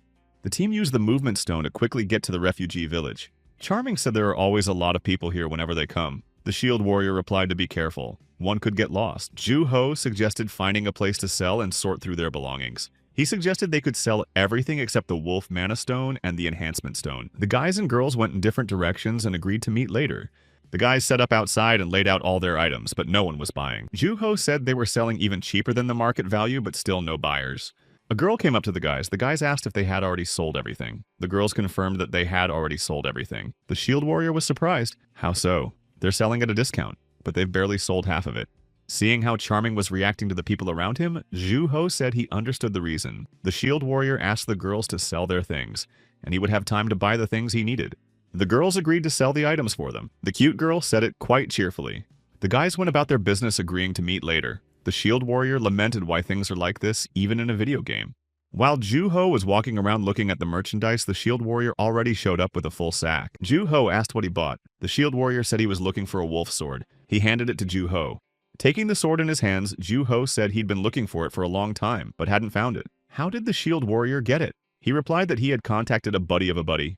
Ju-ho thanked him. The shield warrior said it looks like the limit on enhancement stones has been greatly increased. He saw a lot of them here and there. He assumed that the limit had been increased because the number of players had suddenly increased with the launch of the launcher. The shield warrior said it must have been Gongguk who got the orc glaive. Ju-ho asked if it wasn't the nice girl from their server who took the glaive. Warrior replied that this pattern is similar to the previous game, but there is a chance that the monster will reset the item distribution after maintenance. Gongguk must have been a long-time gamer. He rushed to destroy the orc chieftain as soon as the maintenance was over. Ju-ho said he respected his tenacity, but it's a shame that there are a few glaives on their server now. The shield warrior replied that he's pretty sure the only one improved 5 times is only on their team. Ju-ho replied that it was true. The guys went back to the girls. The shield warrior took out a rod from his bag and presented Ms. Charming with it. She was absolutely happy, screaming at last. Ju-ho thought that the shield warrior's buying power was incredible. The shield warrior replied, thinking he just knows a lot of people since he has been playing for a long time. Charming said they really got a lot of benefits from defeating the orc chieftain. He thinks they should thank Mr. Ju-ho for that. And then the guys all started thanking Ju-ho, saying it was all thanks to him. He got nervous and asked why they were suddenly acting like this. Ju-ho said since they had finished all the business here, they should move on. At the entrance of the Western Wolf Cave, there were now many players standing at the entrance. Ju-ho was surprised. After entering the game, he was immediately in the dungeon and didn't realize that there were so many people at the entrance. The shield warrior said that's why there are so many enhancement stones. Charming said he sees a lot of wolf sets. The shield warrior said it looks like they lost their place in just a day. Charming asked what they should do. Ju-ho replied that in that case they should go down to the second floor. The team did so. They went to the second floor of the wolf cave. Ju-ho said that he had heard that the mobs here used spears and bows. The shield warrior said Charming's stats are focused on intelligence and magic. That's why her defense is low. Ju-ho added that Charming is better off staying behind. She replied that she understood and would watch out for arrows. Charming called for the phoenix to return, said she has 3 spells. We'll set them to shield binding and fire arrow. Ju-ho said he would take the torch. The shield warrior said to follow him carefully. After walking for a while, the shield warrior saw 3 werewolves ahead. Asked Ju-ho and Sweet Girl if they could take on the wolves with shields. The boys agreed. Shield warrior said then he would take the archer, and Charming will back them up. She replied that it would be done. The battle began. Everyone fought their enemy. Charming was providing magical support, but suddenly, an enemy arrow flew straight at her. At that moment, she sent a fiery arrow at the werewolf, but she herself was threatened. The shield warrior managed to repel the enemy arrow in the last few seconds, protecting Charming. The shield warrior asked Charming if she blinked an eye as she fired the arrow. She replied that it was because the shield warrior was here. He was confused, thinking she sympathized with him. Meanwhile, the fire arrow hit its target and struck the werewolf with fire. Charming said, "What do you think she was doing?" and used the bind spell. The burning werewolf found itself entangled in roots. Charming shouted to the Lord Shield Warrior that it was his turn. The Shield Warrior drew his blade and lunged at the immobilized enemy. Meanwhile, Ju-ho and Cute Girl had already dealt with their werewolves. Ju-ho thought the guys were done with the third one. When he looked back, he saw the Shield Warrior fighting the werewolf. It looked like he was impersonating Ju-ho. Ju-ho called out to the Shield Warrior to tell him they were done. He was a little confused and thought it was a good idea to stick to old habits. The shield warrior put away his blade and attacked with his shield while shouting a battle wolf attack. After the werewolf archer was killed, a wolf crystal and a pouch of coins fell as loot. The shield warrior took the crystal and said that he couldn't seem to copy Duho's methods. Duho's assumption that the warrior was impersonating him was confirmed. The team moved on. They periodically fought werewolves. In one branch of the labyrinth, the team encountered a group of archers. They had to flee. As they traveled down another corridor, they saw a group of werewolves. Duho assumed that there was no passage beyond them. The shield warrior scrutinized the area. 5 archers to one side, 4 more and a spearman in the other. Duho said that this seemed a better option than the previous one. He asked if the shield warrior could distract those 2 archers for as long as he could. He agreed. He asked the pretty girl to fight the werewolf swordsman. Mrs. Charming was asked to give everyone the support they needed from the rear. And Duho said he would take care of the rest. The shield warrior asked if he was sure he could handle the 2 archers on his own. Duho said he hoped so. The shield warrior said okay, considering he had done it before. With all the positions distributed, the team boldly set out to attack the numerous enemy. The next day, Kang Jae-jung caught Ju Sung-ho watching virtual battles. He asked what it was. He replied it was visual training. Kang Jae-jung pointed out that it's a 2-sword fight. He asked if Ju-ho can wield the 2 swords. He must have good control for something like that. Jo Sung-ho replied that he's already tried this method, and it worked well for him. Kang Jae-jung asked if he's practicing with the video for the game. He really acts like a professional gamer. Ju asked the one who also practiced like that. Jae-jung replied in the era of professional game making every day. He imagined a common scenario and practice progression for every possible outcome. But that's all in the past. Let's not forget that in front of Ju Sung-ho is a former professional gamer. Jo Sung-ho replied that he really sees Kang Jae-jung as a professional gamer now. He replied anyway, wielding a dual wielding gun is mostly a dead technique even in real life. But Ju managed to find the video. Ju-ho asked why Kang Jae-jung thinks people don't like dual wielding. The man replied it's hard to defend yourself. It's focused on offense. Even if he somehow manages to block the attack, it will be hard to maneuver both blades the way he wants. Ju-ho said he'd watched several videos, but only this one had something acceptable. He asked Kang Jae-jung using the spear. He replied that he's had it since he won the glaive, and it seems to fit him. Kang Jae-jung said there's no weapon like a sword. Isn't it every player's dream to become a sword master? Ju-ho asked about the sword master. Kang Jae-jung was dreaming to use ki and then use sword techniques. He asked if that wasn't cool. After doing a few manipulations with the imaginary sword, Kang Jae-jung asked why Ju-ho didn't react. Du-ho replied that Kang Jae-jung was just being funny. The latter took offense at asking in his opinion he's a laughingstock. To the surprise of the internet cafe customers, Kang Jae-jung threw punches at Ju Sung-ho. The latter shouted that he was just kidding. In the evening, back at the game, Ju-ho talked to the shield warrior. He said they had a hard time on the 2nd floor. It's not too early to go to the 3rd floor. Charming had her doubts too. Aren't there strong mages on the 3rd floor? She asked if everything would be alright. Ju-ho said they would have to fight the mages. The guys asked why they have to fight the mages. Ju-ho replied the items that the wolf mages drop are incredible. The shield warrior replied that he hadn't heard of it before. Asked what their drop rate is. Ju-ho replied mostly spell books drop from fighting wolf mages. Charming asked don't the books drop well on the 2nd floor. Ju-ho replied that he heard those spell books are for Kai sword techniques. The shield warrior googled and showed a video asking, sword ki is this kind of thing? Ju-ho nodded. The guys looked at Ju-ho a little dumbfounded. He asked why they were looking at him like that. This style really exists. Charming asked if it was a skill that a mage should learn. Ju-ho replied, the game doesn't specialize in classes. He can learn it. Charming answered correctly. Anyone can learn it, but he would need to raise INT to level 2 to get 2 spell slots. Ju-ho answered exactly why he focused on raising INT. The warrior asked all the way up to the 2nd. In that case, at least a 4th would be needed.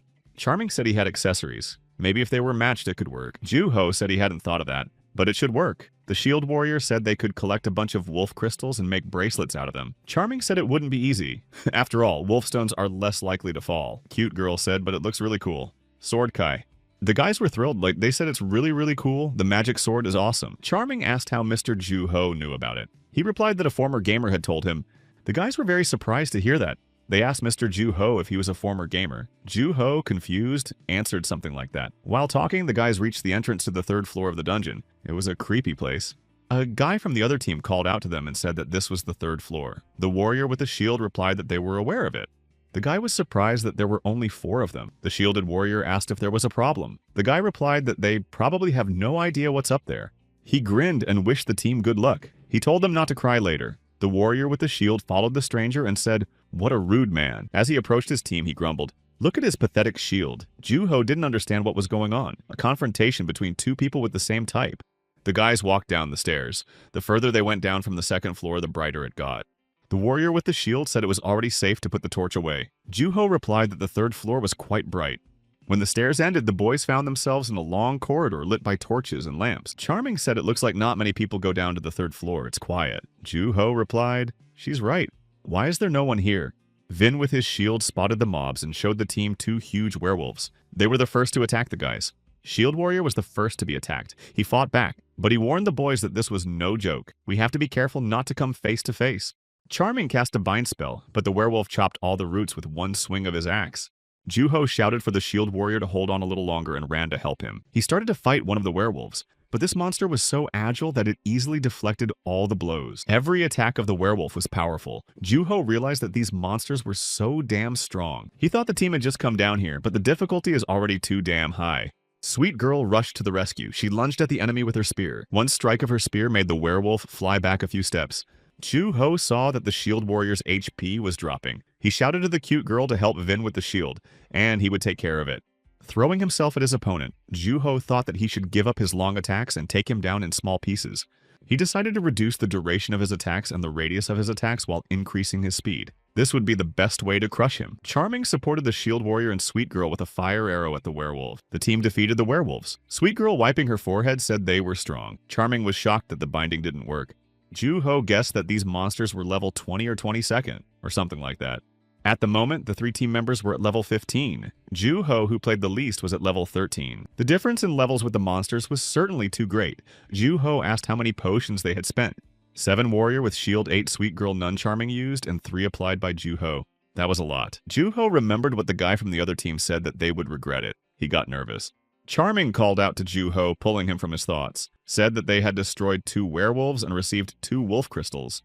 The guys saw the level of this drop and rejoiced. So this was a great place after all. In the morning when she saw Ju Sung-ho, Youngji asked what he was doing at night. He's watching adult movies again. He answered nervously and told her he wasn't. He yelled that he's been working hard on a good spot on Lost Sky all night. That's why he's sleep deprived. Youngji asked if he plays it too, and she heard that he doesn't play toys. Jo Sung-ho was confused and replied that he does play eventually. She replied that she was happy for him. Jo Sung-ho asked why. Youngji replied that high school kids can't play Lost Sky. She said Lost Sky isn't for high schoolers, although she saw how furious they were on the bulletin board. They terrorized not only the bulletin board but even the management homepage. Ju-ho said interestingly, those Korean teenagers. At that moment, the pods with Kang Je-jung and the boss opened. Kang Je-jung said they did a great job today. The boss said he felt dizzy. Youngji said it's only teenagers. Look at those 2 busy misters. Ju-ho laughed and said he totally agreed. Youngji said since dad is out, she will go home. Ju Sung-ho asked if she would leave without even saying hello. She said no need. She sees him every day at home and at the store anyway. Ju-ho thought what an independent child. Kang Jae-jung led the boss under his arms. He moaned and asked for water. Ju Sung-ho, carrying the water, said that they went out earlier than usual today. Placing themselves on the sofa in the lounge area, the boss and Kang Jae-jung said in one voice that they thought they were going to die. Ju-ho thought looking like father and son. Boss stood up and announced to his lucky mascot that they finally did it. Do Sung-ho asked commandeered something good. The satisfied boss replied, of course, they had nailed the 2-headed wolfman, the first on their server. Kang Je-jung said he thinks they're the first among all the servers. Jo Sung-ho said it's unbelievable, he can't even clear the 3rd floor. And someone already took out the 5th floor boss. Kang Je-jung said if Ju-ho wants to achieve something, he better be on top. That way he can get the best items. Jo Sung-ho remembered the victory over the orc chieftain. He couldn't forget that awe-inspiring feeling. Jo Seung-ho asked his comrades how they felt about the 2-headed man. They said they wouldn't tell him anything until they had eaten. Ju-ho resented how they could keep eating when they had already eaten so much. The boss asked Kang Je-jung if he wanted pork leg. The man seconded. Jae-jung asked can he get the spicy one too. Boss replied, sure, if Ho has good taste, he'll take both of those. Ju thought they decided to play a comedy. In the evening, Ju-ho loaded into Lost Sky already on the 14th level. He found himself at the western entrance to the Wolf Cave. He asked what had become of this place. The Shield Warrior replied as people had gathered together, naturally a city had emerged. Charming added more because of the distance to the refuge village is long. It's a bit expensive here though. The prices are higher by 1.5 to 2 times. The Shield Warrior said that because of this he was able to make good equipment. Charming said he thought it was handy in a situation where he would have to use a lot of potions like yesterday. The Shield Warrior replied that they still managed to collect a lot of wolf crystals, suggested thinking that they were exchanging them for potions. Ju-ho said that it was good business. The Shield Warrior replied, so let's farm today too. At the entrance to the 3rd floor, Ju-ho called out to Charming and asked for permission to make a request. She was surprised and asked what his request was. Ju-ho asked if she could launch a fire arrow at him. All the guys were shocked by such a request. They asked what kind of hobby is this? How could it be like that? Ho, to calm down, the comrade said it's not like that, it's just one low blow. He explained that there was something he wanted to test before fighting the mages. If an ordinary arrow can be repelled, can a magical arrow be repelled? Charming launched a fire arrow. Ho saw her clearly. Now, if he just pushed her away with his two swords. The fire arrow hit Ho. The boys were scared for their comrade. Ho rubbed his forehead, smiled, and said he thought it really didn't work. The guys yelled that his hand was on fire. Ho started jumping around and yelling hot. The warrior with the shield said, "What was that? It was stupid." When things calmed down, he asked again, so Ho was curious if it was possible to fight off magic. After thinking about it, he said he didn't think it was possible. Charming said sort of, and the timing was right. For a moment, she thought he could do it.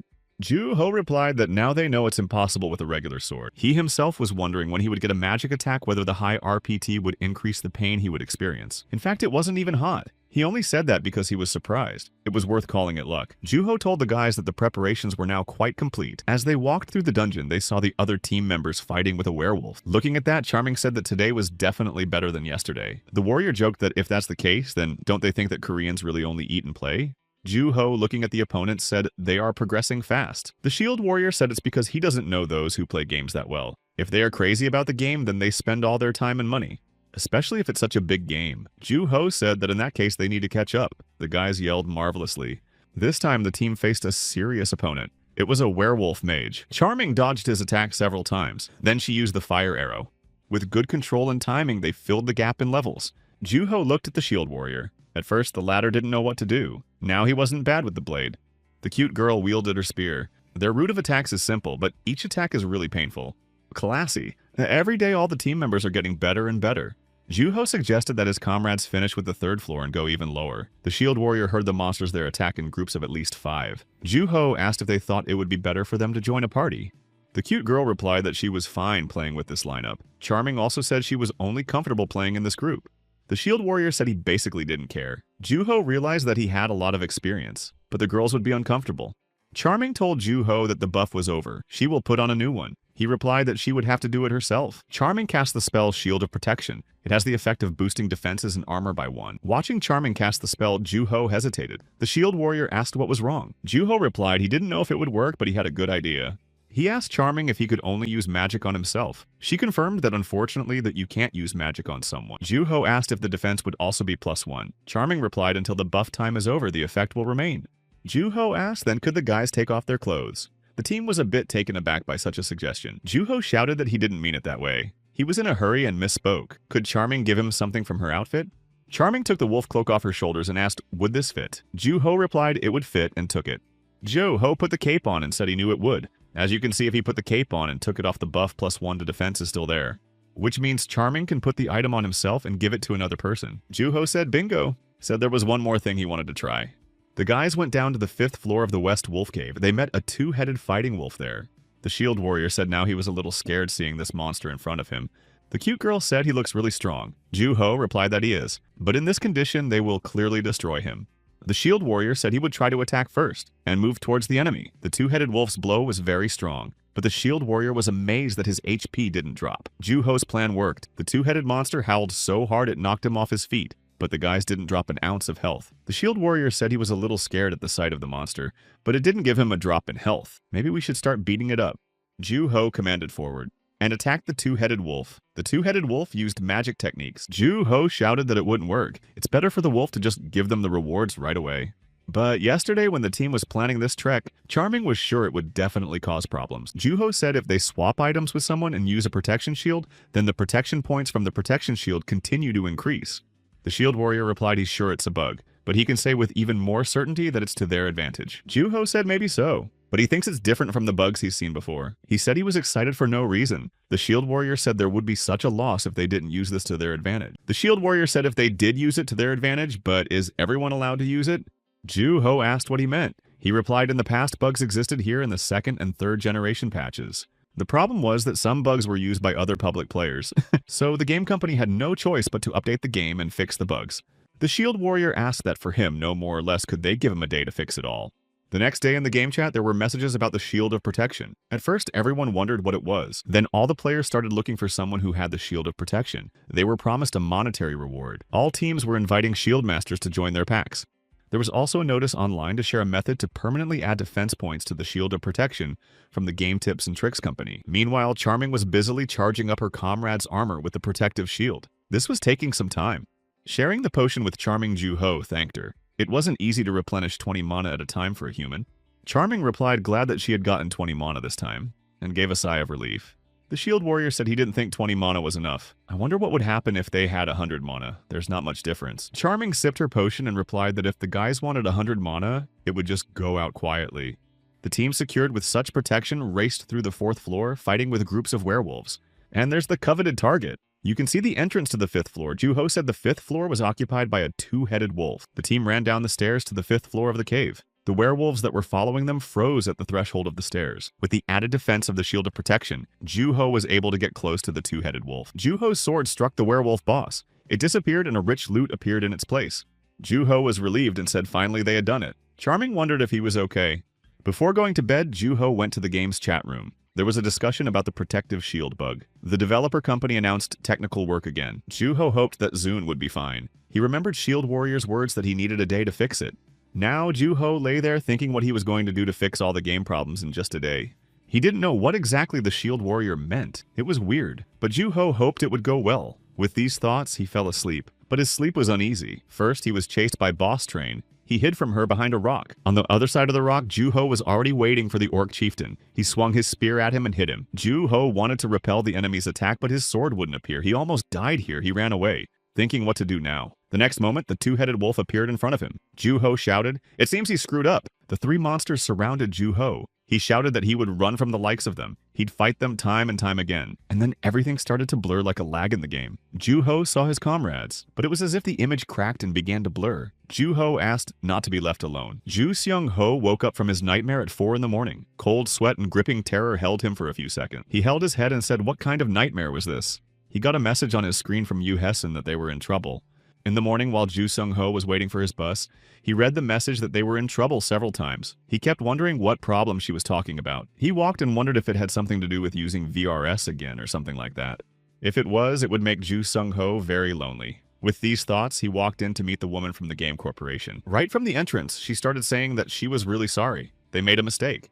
Ju-ho asked if something happened that had something to do with him. What kind of mistake is she talking about? Yu Hessen guiltily said that personal information about him had reached PV.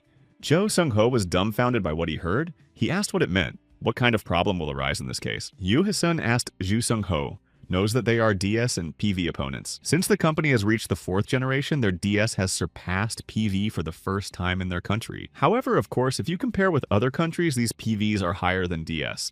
When it comes to scaling up, an empowerment PV is much better than them. Ju-seung-ho didn't know that the gap is so big. Yu Hessen said until now, whenever PV developed something ahead of them, they DS lagged behind. However, this time the 4th generation DS was sold at a much lower price and with similar technology. Ju-ho asked, so PV got interested in how DS improved their technology and planted a spy. It just so happened that the spy stole his data.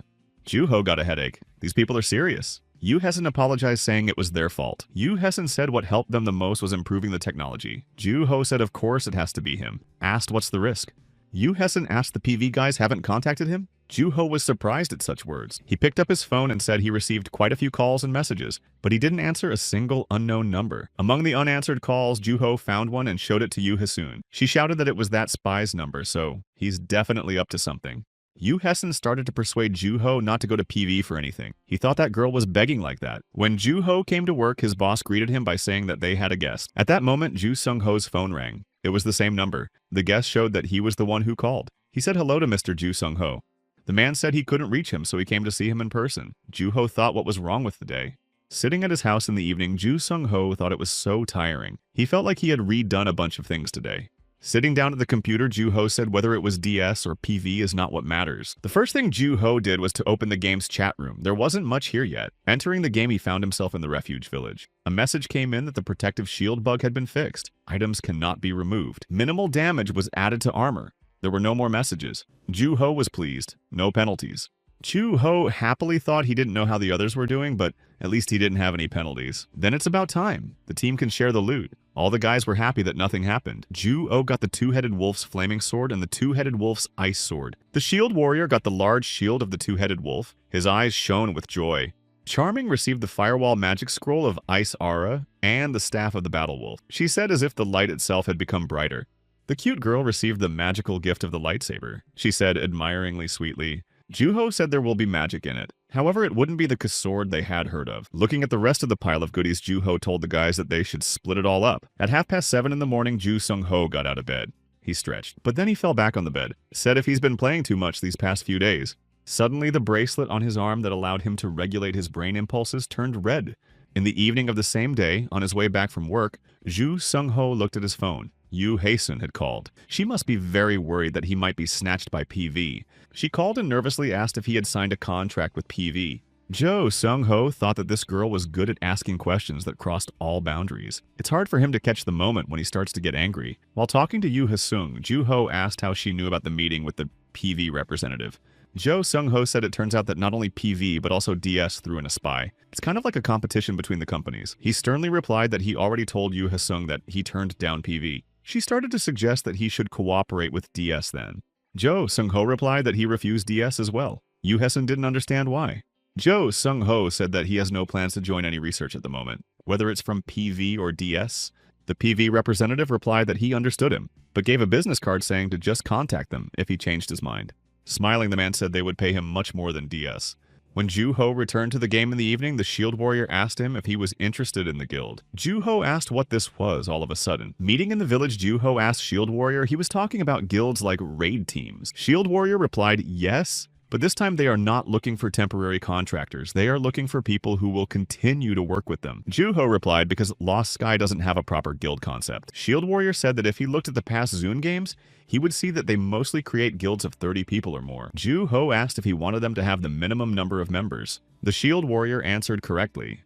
Ju-ho said, but didn't he say that someone was looking for members? However, he then talked about how he was planning to start a guild. Shield Warrior replied that he just got that information through the multiplayer connection, so he doesn't know any more details.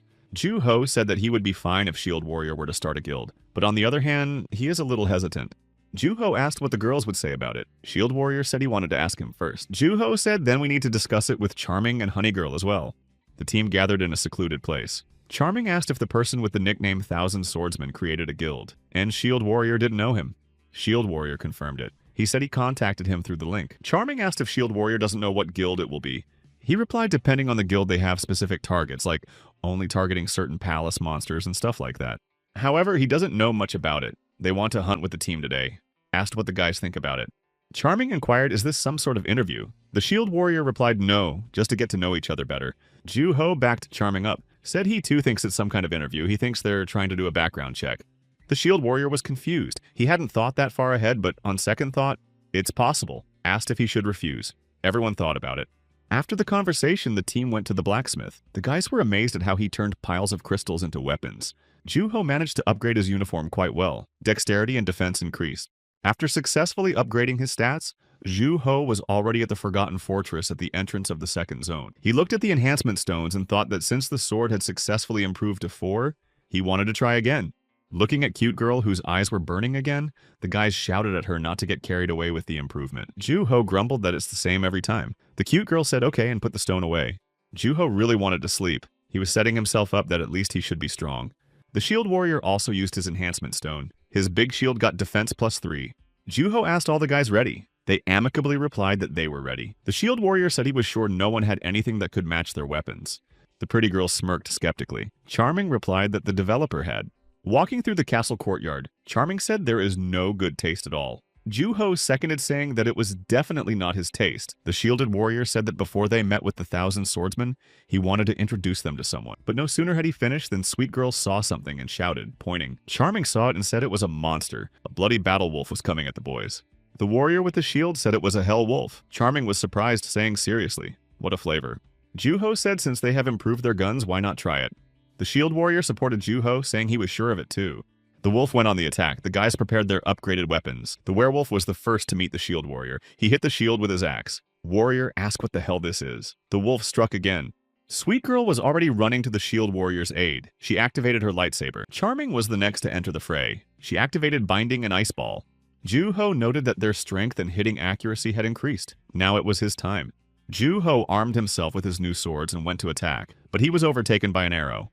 It was some unknown archer. It hit the wolf that came after the first one. She said she knew it was a little rough, but she decided to intervene in their situation since she looks dangerous. The warrior with the shield recognized the girl, waved at her, and shouted to Narsha. She yelled for him to focus. Juho, fighting the wolf, thought this guy was a tough nut to crack. Now he's going to take him down. Juho first tried the fire sword, then he used the ice sword. He was amazed by the effect of the swords. He said it was a really good thing. After a few sword strikes, Juho shouted to Honey Girl that the wolf was already open to her. She went on the attack. Juho, looking at Sweet Girl, thought, even considering she didn't use sword, isn't this crazy damage too much?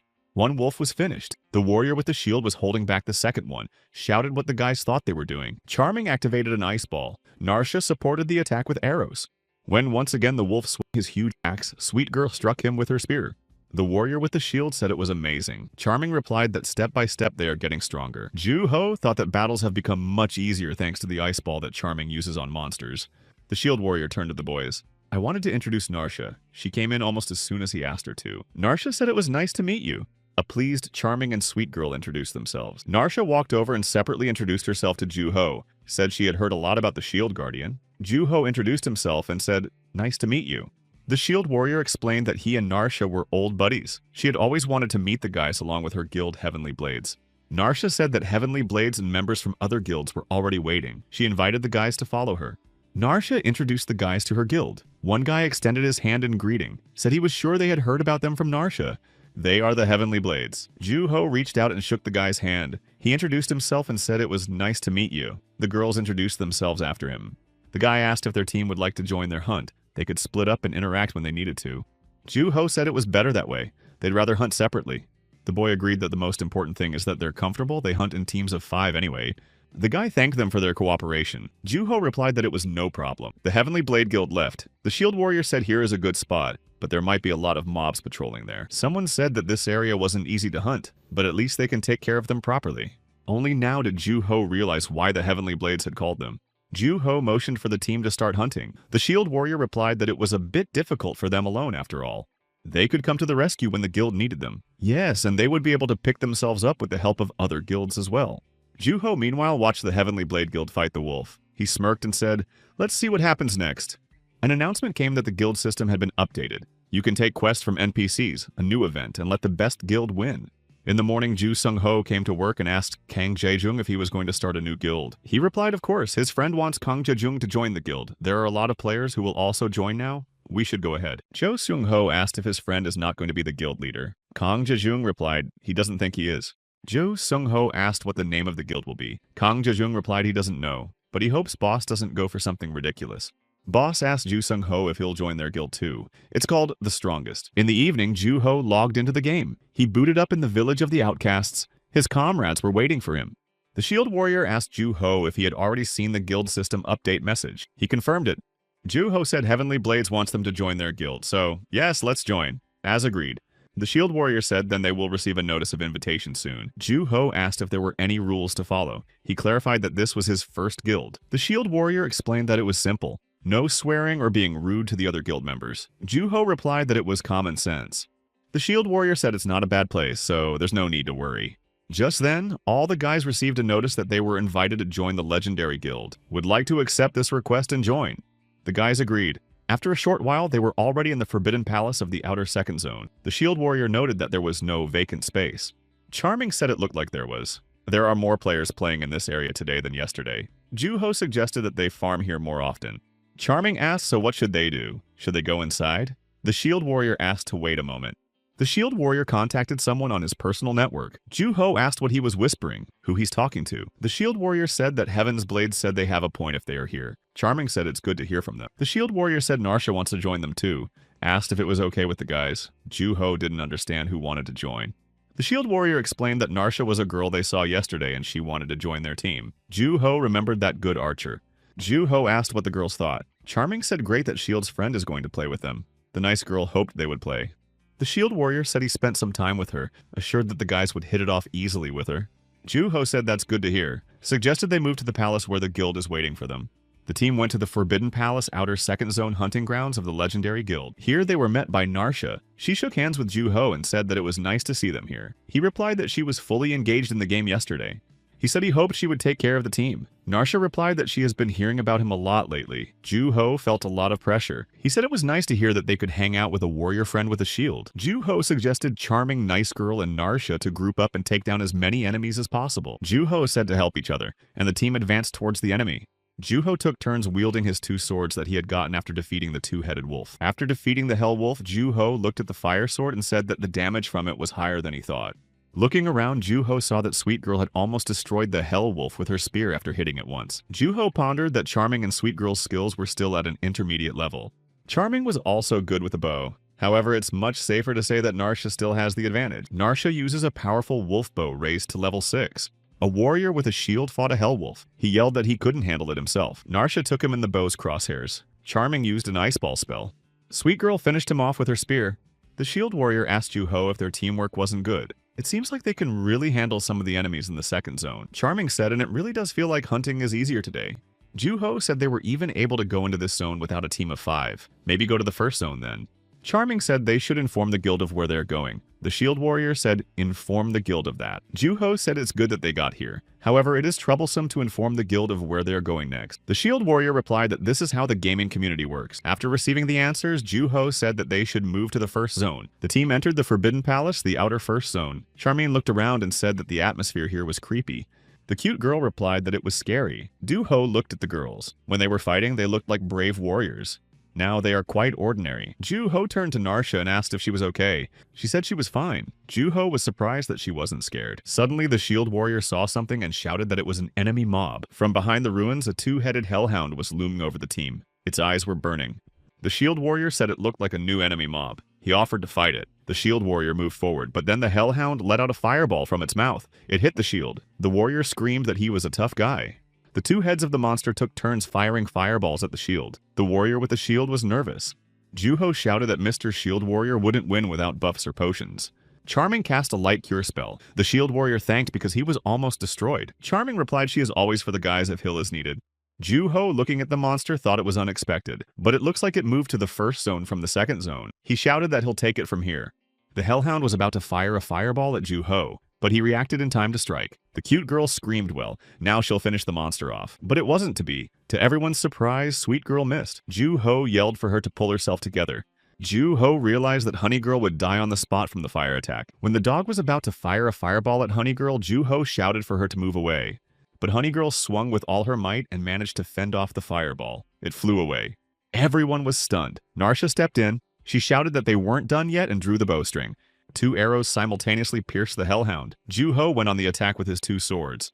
Charming used the ice ball spell. Narsha continued to throw arrows. Ju-ho shouted for Sweet Girl to finish the monster. This time, her spear hit the target accurately. The shield warrior sighed and said he thought they were going to die. Ju-ho replied another mistake would be disastrous. Ju-ho asked how Sweet Girl was feeling. She replied that she finally hit it. The guys laughed. They said it was pretty easy. They all hit it. Narsha walked up to Ju-ho and said that she was initially very skeptical of him. He was alarmed. The shield warrior said that he had told her about Ju-ho's playing style. Perhaps she was surprised to see it in person. Ju-ho cheerfully asked if Charming remembered how they practiced magic before. Charming laughed and said she still remembered Ju-ho lighting up and screaming. He thought that Charming almost put a fireball in his face that time. Ju-ho said he thought he couldn't use magic anymore that time, but it seems he was wrong. Ju-ho said he thought if he used a light sword, they could repel some magic attacks. Charming asked Ju-ho if he meant that they could dispel a spell. Ju-ho said knows that the team has more magic priority. They can test it. He asked if Charming could cast a spell on him. She asked if he would be okay.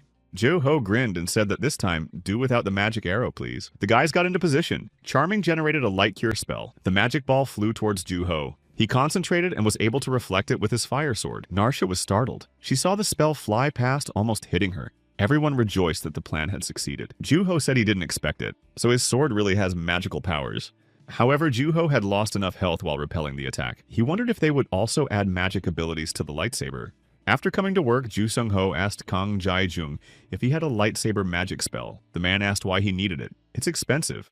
Ju-ho replied that the price can be negotiated. Kang Jae-jung laughed that his little brother is rich. Kang Jae-jung said he couldn't tell Ju-ho about it until he ate the carbonara. The latter said he understood what he was talking about. Ju-ho said he tried to buy some seeds yesterday, but it seems like they dried up.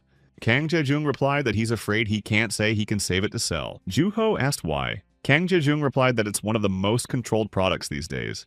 The magic lightsaber book is so many people want to buy it, but it is rarely sold. Even if it is, it's worth expecting the price to be 10 times higher. Therefore, Juho can get this item from the Battle Wolf mages or the two-headed wolf. Kang Jaejin is sure that the top guilds are now controlling the areas with wolves so they can get it. Juho thought that he can't go back to that place to mop up that way. Juho asked Kang Jaejung if there was no other way. The one said to think about it. Kang Jaejung asked, what about adding gumbos to the carbonara? Juho chuckled. Juho said he knew it. The boss walked by and asked what they were chatting about.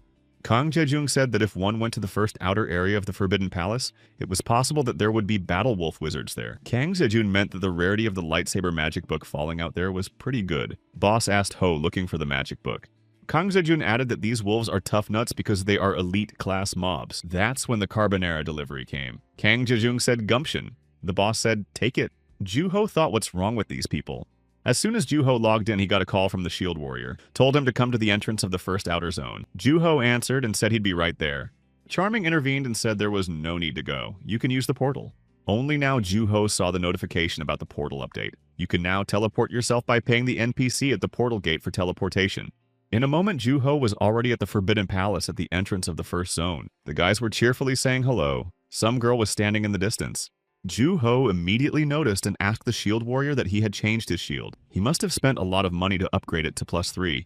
The Shield Warrior replied that it was all thanks to Juho. He had recently managed to get a lot of money and improve it. Looking at his comrades, Juho thought it looked like everyone had already improved their equipment quite a bit. He now realized that the money he received in the game exceeded the amount of money he earned from his part-time job. Life really is strange. He actually started paying for his studies thanks to his part-time job. It was also through this job that he started playing games, how everything had turned around. Now he stood there thinking that he couldn't believe his job had become a waste of time for him. He was interrupted from his thoughts by a Shield Warrior. Juho asked where Narsha was. He replied that she had gone to buy potions. He asked Juho if he could spare a moment. Noticing a stranger, Juho asked who it was. The Shield Warrior replied that Gilma sent her here. She is a new member. There were no vacant seats near the second palace area, so she came here to ask if there were any. The Shield Warrior explained that he couldn't tell her anything, asking Juho to just look at her face. Instead, Juho revealed her characteristics. Her equipment is not bad, but isn't it dangerous to hunt in the first zone with her 10th level? Juho pondered for a moment. I'm not sure if he can look after her and hunt in the first zone at the same time. Gilma knows how difficult it is to hunt in the first zone, and he sent her here anyway. After thinking about it, Juho told the Shield Warrior that it would be better to send her back. He can't accept a person so easily even if they are good. If it's hard for the Shield Warrior to tell her, he'll tell her himself. The Shield Warrior said that looking at his face, he didn't think the conversation would go well. So the Shield Warrior went over and explained the situation to the girl himself. I could see that she was angry and immediately teleported away. The Shield Warrior scratched the back of his head, said it wasn't that he didn't want to talk to her. Juho said before making decisions, please discuss with the other members of the group first. The Shield Warrior said that something completely his mistake. He apologized. At that moment, Narsha teleported in. She was happy to see Juho. She said hello. Juho said now that everyone was assembled, we should move out. And the team headed for the castle. Seeing a sad warrior with a shield, Narsha asked what was wrong. He replied that they had already discussed his guilt. He would take it into consideration in the future.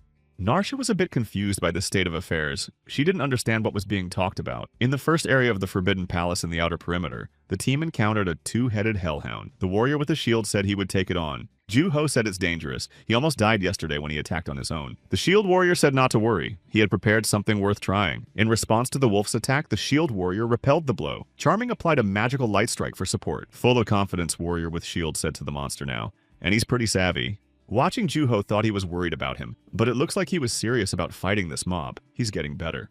After fighting off the wolf, the Shield Warrior looked back and said to be called Paladin now. The Shield Warrior went back on the attack. The boys watched and thought at least he was in a good mood. Sweet Girl came out to fight the next two-headed wolf. Charming was helping her with binding. Juho said he would finish him off and went on the attack. He wanted to try to freeze the wolf for the team to attack on it. He usually uses an ice sword to do that. And now he could feel its power. The power of Juho's flame sword joins his ice sword. One swing of the flaming sword and the monster is vaporized. The Shield Warrior said that Juho finished him off very quickly. Juho thought that now if he added his ice sword to it, it would be a mega effect. Juho asked if Shield Warrior had heard the rumors about the first zone. He didn't understand what the conversation was about. Then Juho smiled and said that he had something to say. The Shield Warrior said that he knew about it because he had a low attack power. But the lightsaber, Juho with a sparkle in his eyes, said of course you have to take the risk. The Shield Warrior replied, that means they are the ones in danger. The guys shook hands with enthusiasm and shouted, Who doesn't take risks doesn't drink champagne. Seeing the frantic face of the shield warrior, Ju-ho thought his confidence level seemed to rise quickly. Watching the scene, Narsha said it seemed these two were close. Charming told her there was no stopping them. The team went inside the first area of the Forbidden Palace. Seeing the wolf mage there, the guys said it was true. He looked very strong. The guys were determined. The warrior with the shield went to attack first as always. But this huge wolf with two hammers in his hands threw back the shield warrior and attacked Charming. Ju-ho realized that one blow from this monster could kill Charming. Ju-ho shouted for her to dodge and was already rushing to her aid. Narsha threw her arrows at the wolf. The monster slowed down. Charming thanked it and launched an ice ball. The wolf dodged the blow. Then Charming cast a binding spell. The wolf howled. At that moment, the sweet girl of the floor attacked, but the strike of her spear was repelled by the monster's hammer. Ju-ho thought of the lightsaber as a glaive. He didn't know how much damage the sword he was using now would do to this monster.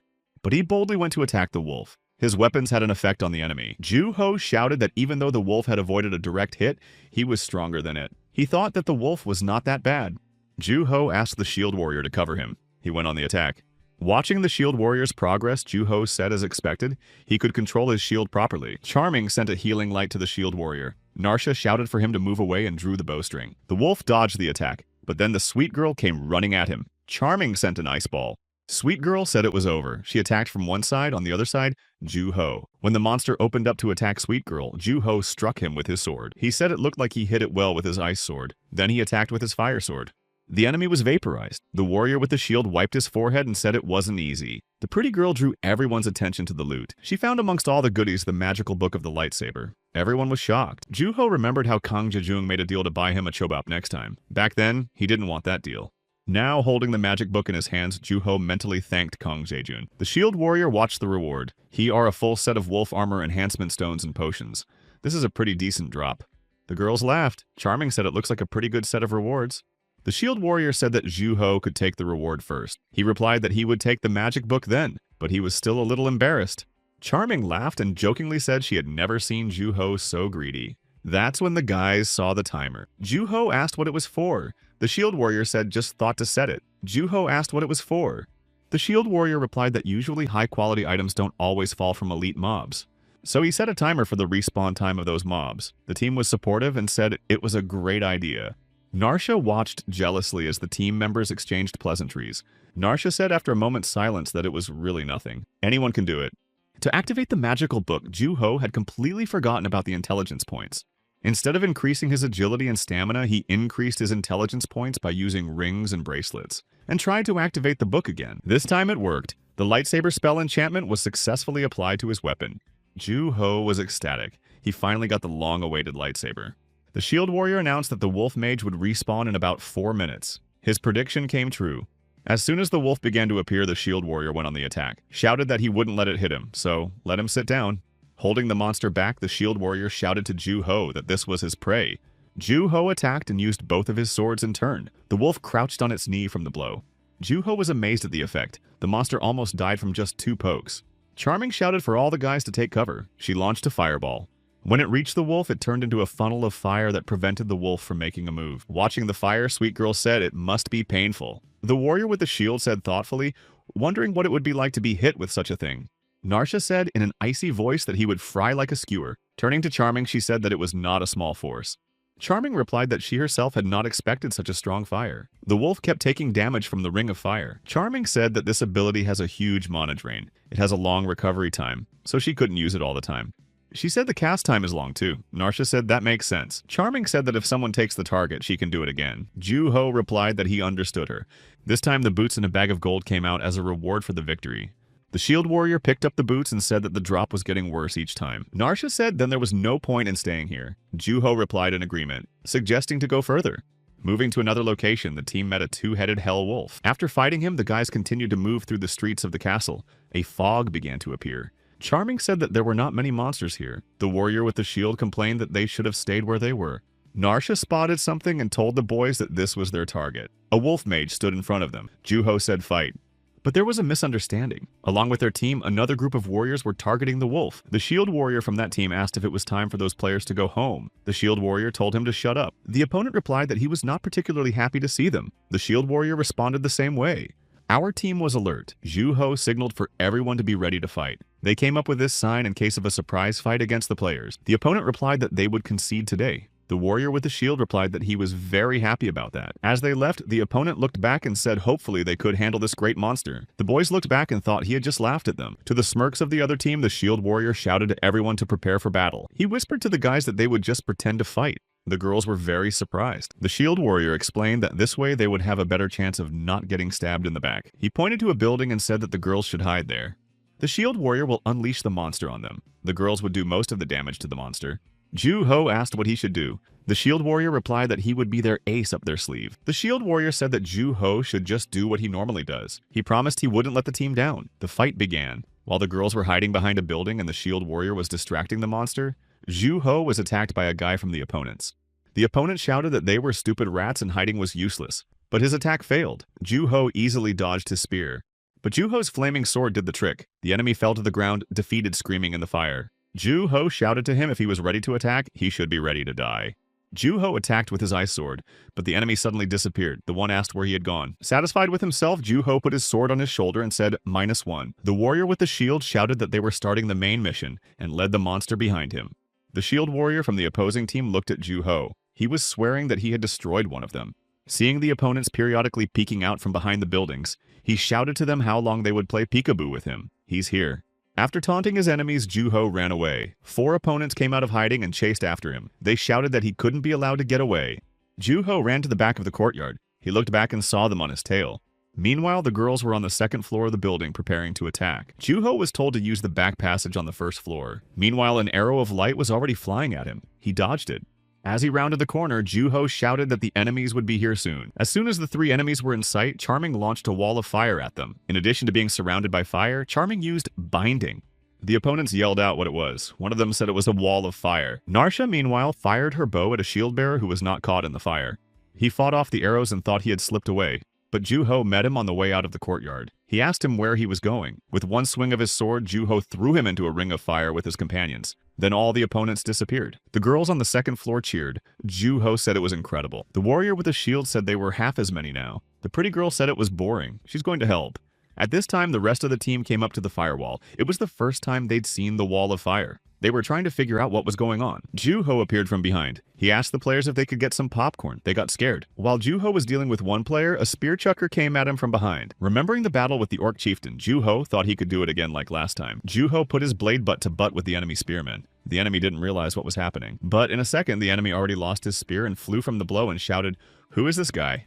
Ju-Ho replied that he didn't recognize. This is his doom. And swung his flaming blade. 3 enemies to his credit. Meanwhile, Pretty Girl struck an enemy with her spear and opened the count by saying, "First to go." Nearby, a shield warrior clashed with a similarly shielded warrior. The shield warrior shouted that they had no nerve. The shield warrior replied, weren't they going to beat them up? Pushing the enemy away, the shield warrior asked if he had forgotten. The enemy flew and shouted, "Don't they know each other?" The shield warrior shouted that it was pointless to pretend, and drew his blade. Watching what was happening, Ju-Ho said that he did not envy his opponent. After defeating his opponent, the shield warrior said that he had 0 regrets for this act. When he saw Ju-Ho, he raised his shield and shouted that they had done a good job. Narsha reminded the team that there was a wolf cub waiting for them. Ju-Ho said he had already forgotten. Looking at the cheering boys, Ju-Ho thought it was the norm in these places. If you don't get attacked, they'll attack you.